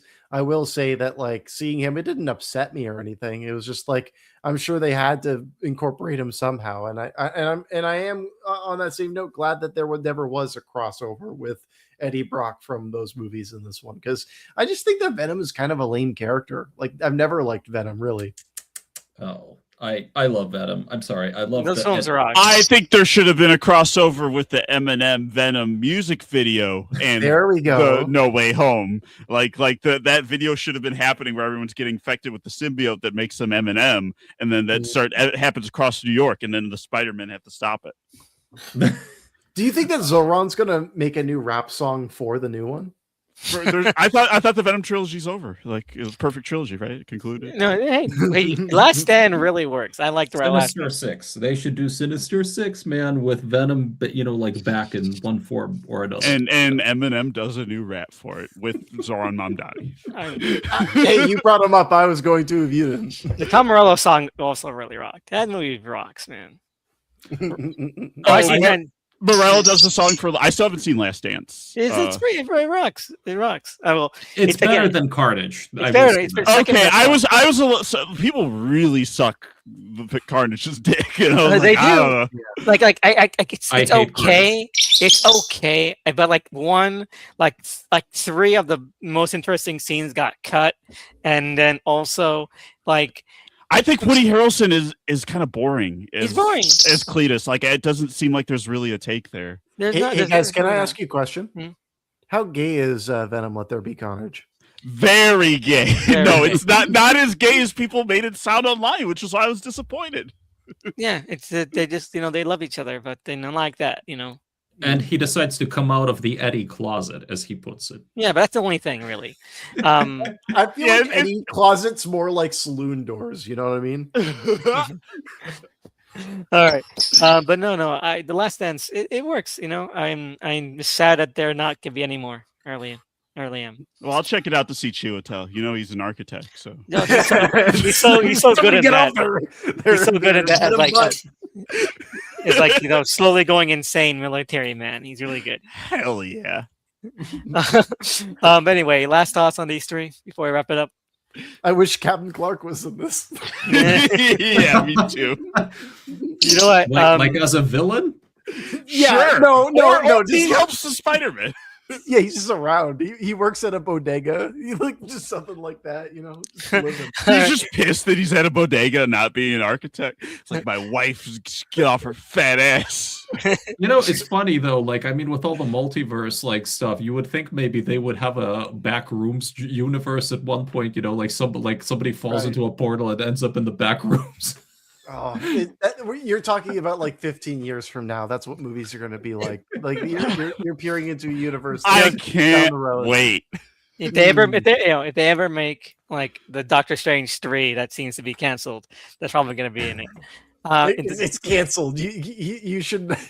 Doctor Strange was canceled. You shouldn't look up his opinion. So he was on Tony Stark's island a bunch of times. Well, he also gave like $900 for Bush's reelection in 2004, which is like not a crazy amount, but it's also weird that he did that.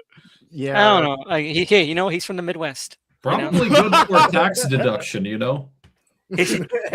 One of his siblings' name is Ivan. Let's be honest. The signs are all there.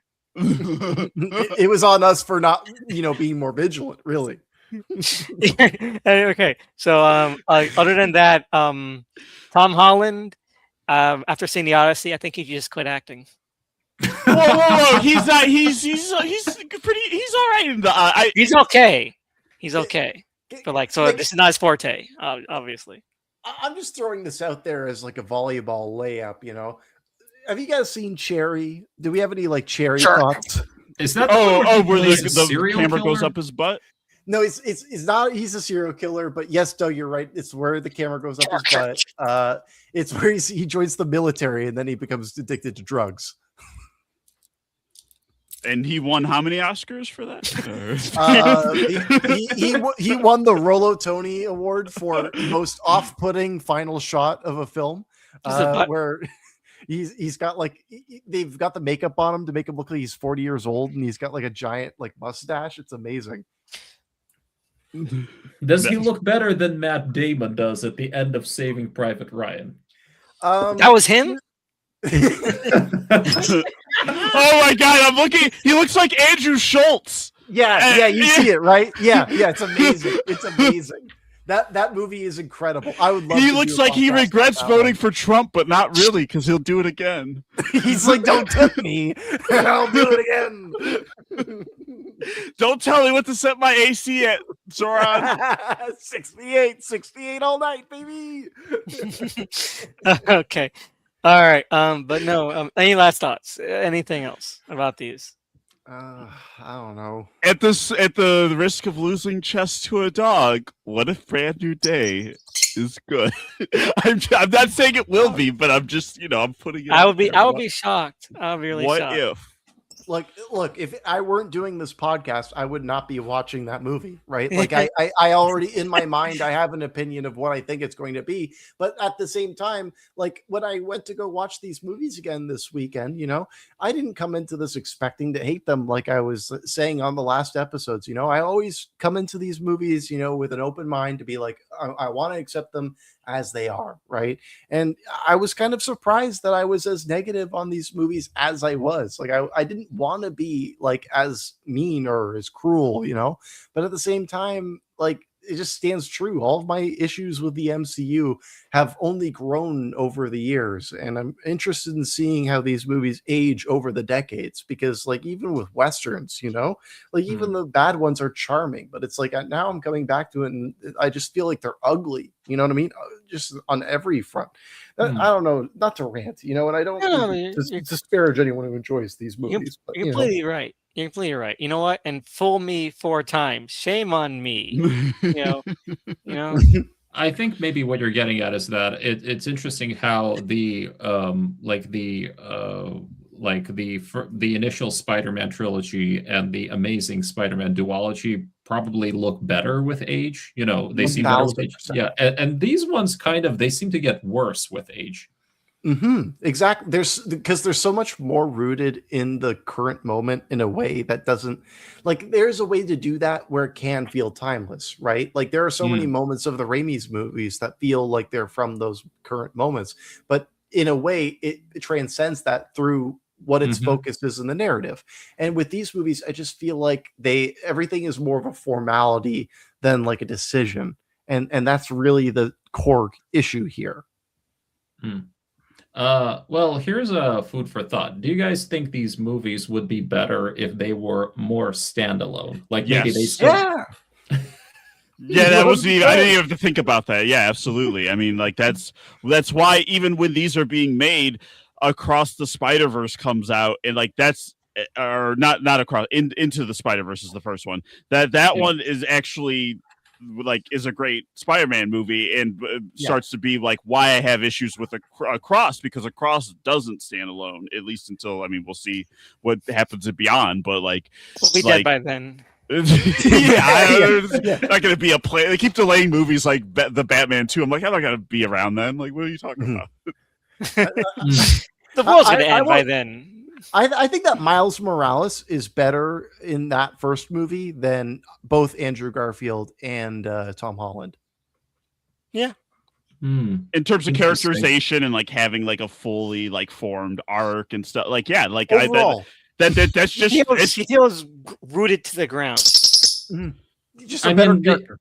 Well, they've clearly, I think, thought that character through. There is a confidence there, I think, that's probably... And, look, that could very well be the result of these animated films, both being their own thing, but also having a lot of time to iterate. I mean, from what I know, one reason why they are taking so long is because, well, they keep evolving as they're made, but, like, in the sense that, like, you iterate a lot with animation, right? Like, you start like with certain ideas and you work on them, and maybe if they don't work, you try to refine it and like make it work.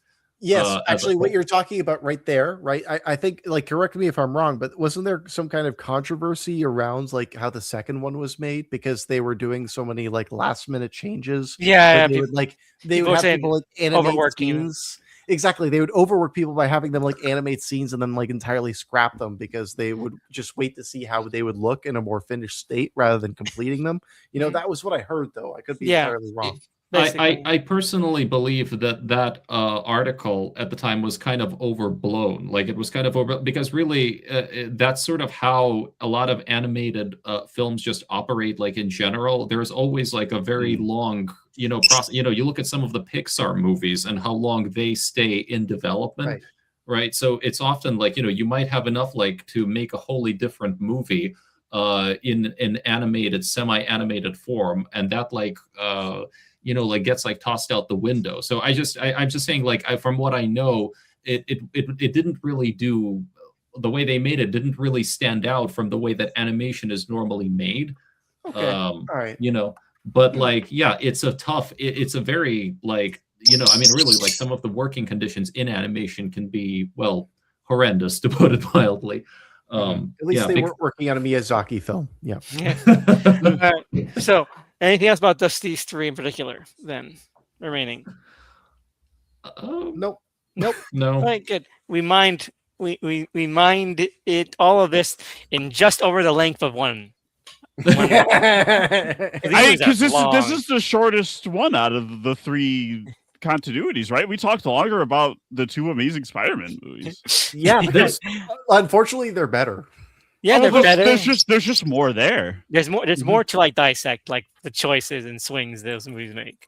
There's takes. In my dying breath, I will remember Amazing Spider-Man 2. There are a few movies that give me such a whiplash, hilarious ride. I don't love that movie, but that's a movie that's like, there's nothing like it in such a bizarre way. So at least there's that. With these movies, they're just sludge. These are sludge movies. They're there because we need a Spider-Man. Legally. The court mandated. The Spider-Man that didn't file their taxes and they are appearing in court. Well, he didn't file his taxes because he doesn't exist anymore. Everyone forgot who he was. He's a sovereign citizen, Doug. The rules don't apply to him. I mean, listen. I'll just say that like I'm not as like down on these. I mean, look, I'll be honest. I don't find them terrible, but yeah, I can. But I definitely think on in terms of rankings, they're definitely below. They're definitely below the like the movies that came, like the continuities that came before them. I mean, so I'm holding out hope that now that they've got Destin Daniel Cretton and they're kind of because he's a better director. How?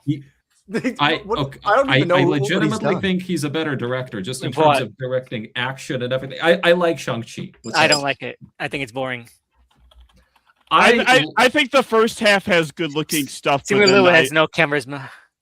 I check out by the end. I don't like the giant dragon fight at the end of the Shang-Chi. No, look, up until the last 20 minutes, I think it is legitimately well done, even if they are pulling like their punches. Like, because that movie desperately wants Simu Liu to actually kill somebody, or rather his character keep desperately wanting to kill somebody, and they keep pulling the knife away from him all the time, and they have a really good villain. What can I say? I mean, if just because of the performance of that film, but also I think it's really like well directed. Like, I mean, I can just just looking at the choreography and the shot selection, I think Destin Daniel Cretton has better, at least like the better chops for this kind of film. So I'm hoping like the action is better, the lighting is better, stuff like that. I just realized who Destin Daniel Cretton is. Short-term 12. Yeah, exactly. I read that, and like I'm a big fan of their earlier works. Like Just Mercy and Glass Castle are kind of interesting. And like the moment that I realized that they directed Shang-Chi as well, I kind of just like got up and walked around my room for a moment. Like I was just like, oh fuck. I'm he's a Just Mercy, like. also good with Michael B. Jordan. It's not like great, but it's like it's acceptable, like it's a fine drama, Short-term 12 is amazing, is the way I'll phrase it, like that's what made me a Brie Larson defender, for, like no matter what, you know what I mean?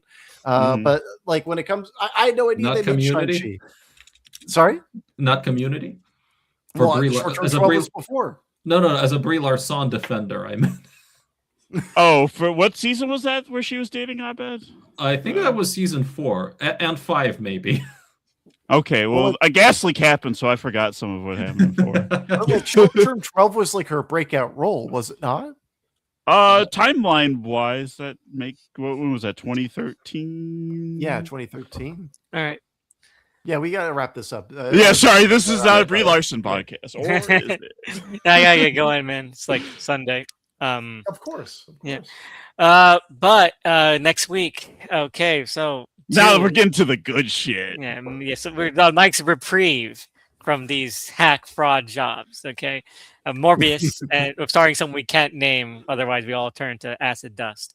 And in Madam Web, starring Dakota Johnson, our favorite Calvin Klein underwear model, right? Yes. And even though it's not on the docket, Tony, you really should watch Craven. You should. Yeah, Craven is amazing. You're giving me homework now? It's not homework, it's a gift. Christopher Abbott's in it, so I do like. He's so cool in it. He's like one of the best parts. He's so cool. I think all the villain takes in it are like dementedly awesome. Yeah, I should rewatch it. Oh, God, I should rewatch it. I want to rewatch it soon. Should we add it to the docket? Should we talk about Craven next time? Like just the non-Venom shit? Yeah, just the stuff we feel like talking about. Really, I'm okay with adding Craven to the docket next week. Do we want to do that? Are we all? I don't need an excuse to re-watch Craven or talk about it. So, like, if you're opening that up for so the non-Venom Sony shit. Okay. Yeah, it'll be like a eulogy for like the for stuff that never got to end. Yeah. Yeah. No, it's not a eulogy. They're still gonna do Sinister Six. No. I mean, I know that they're not like dead, but it kind of feels like I really feel they're just going to be rebooting stuff, So probably, So to me, it's like I don't think we'll ever get a Morbius sequel. I don't think we'll ever get a Craven sequel. Like, it's so sad. Yeah, I mean, but we will get a Madame Web sequel. Well, you can't improve upon that casting, so it's like, what do you do? I feel like every day where there's not a follow-up, like as a society, we failed a little. Yeah, I agree. All right. So I need to run. So we're gonna end it here. Yes. All right. Sorry. But thank you guys so much for joining, and thanks to anyone who listened to this insane rant about movies people like for some reason to keep making billions of dollars.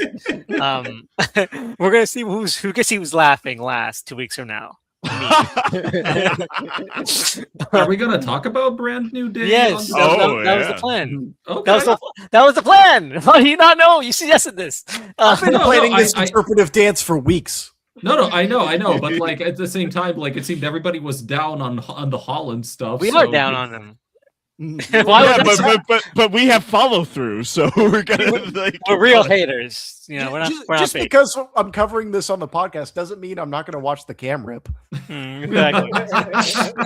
I got nice IMAX tickets I paid nothing for because I use AMC Plus. Hell yeah. All right. Yeah, so I'm first end stream right now. Yeah, going like seriously. Yeah, let's just get out of here. Yeah. All right. Night, guys. Night, See you next everybody. week. Bye. Take it easy. Yeah. Bye. Bye.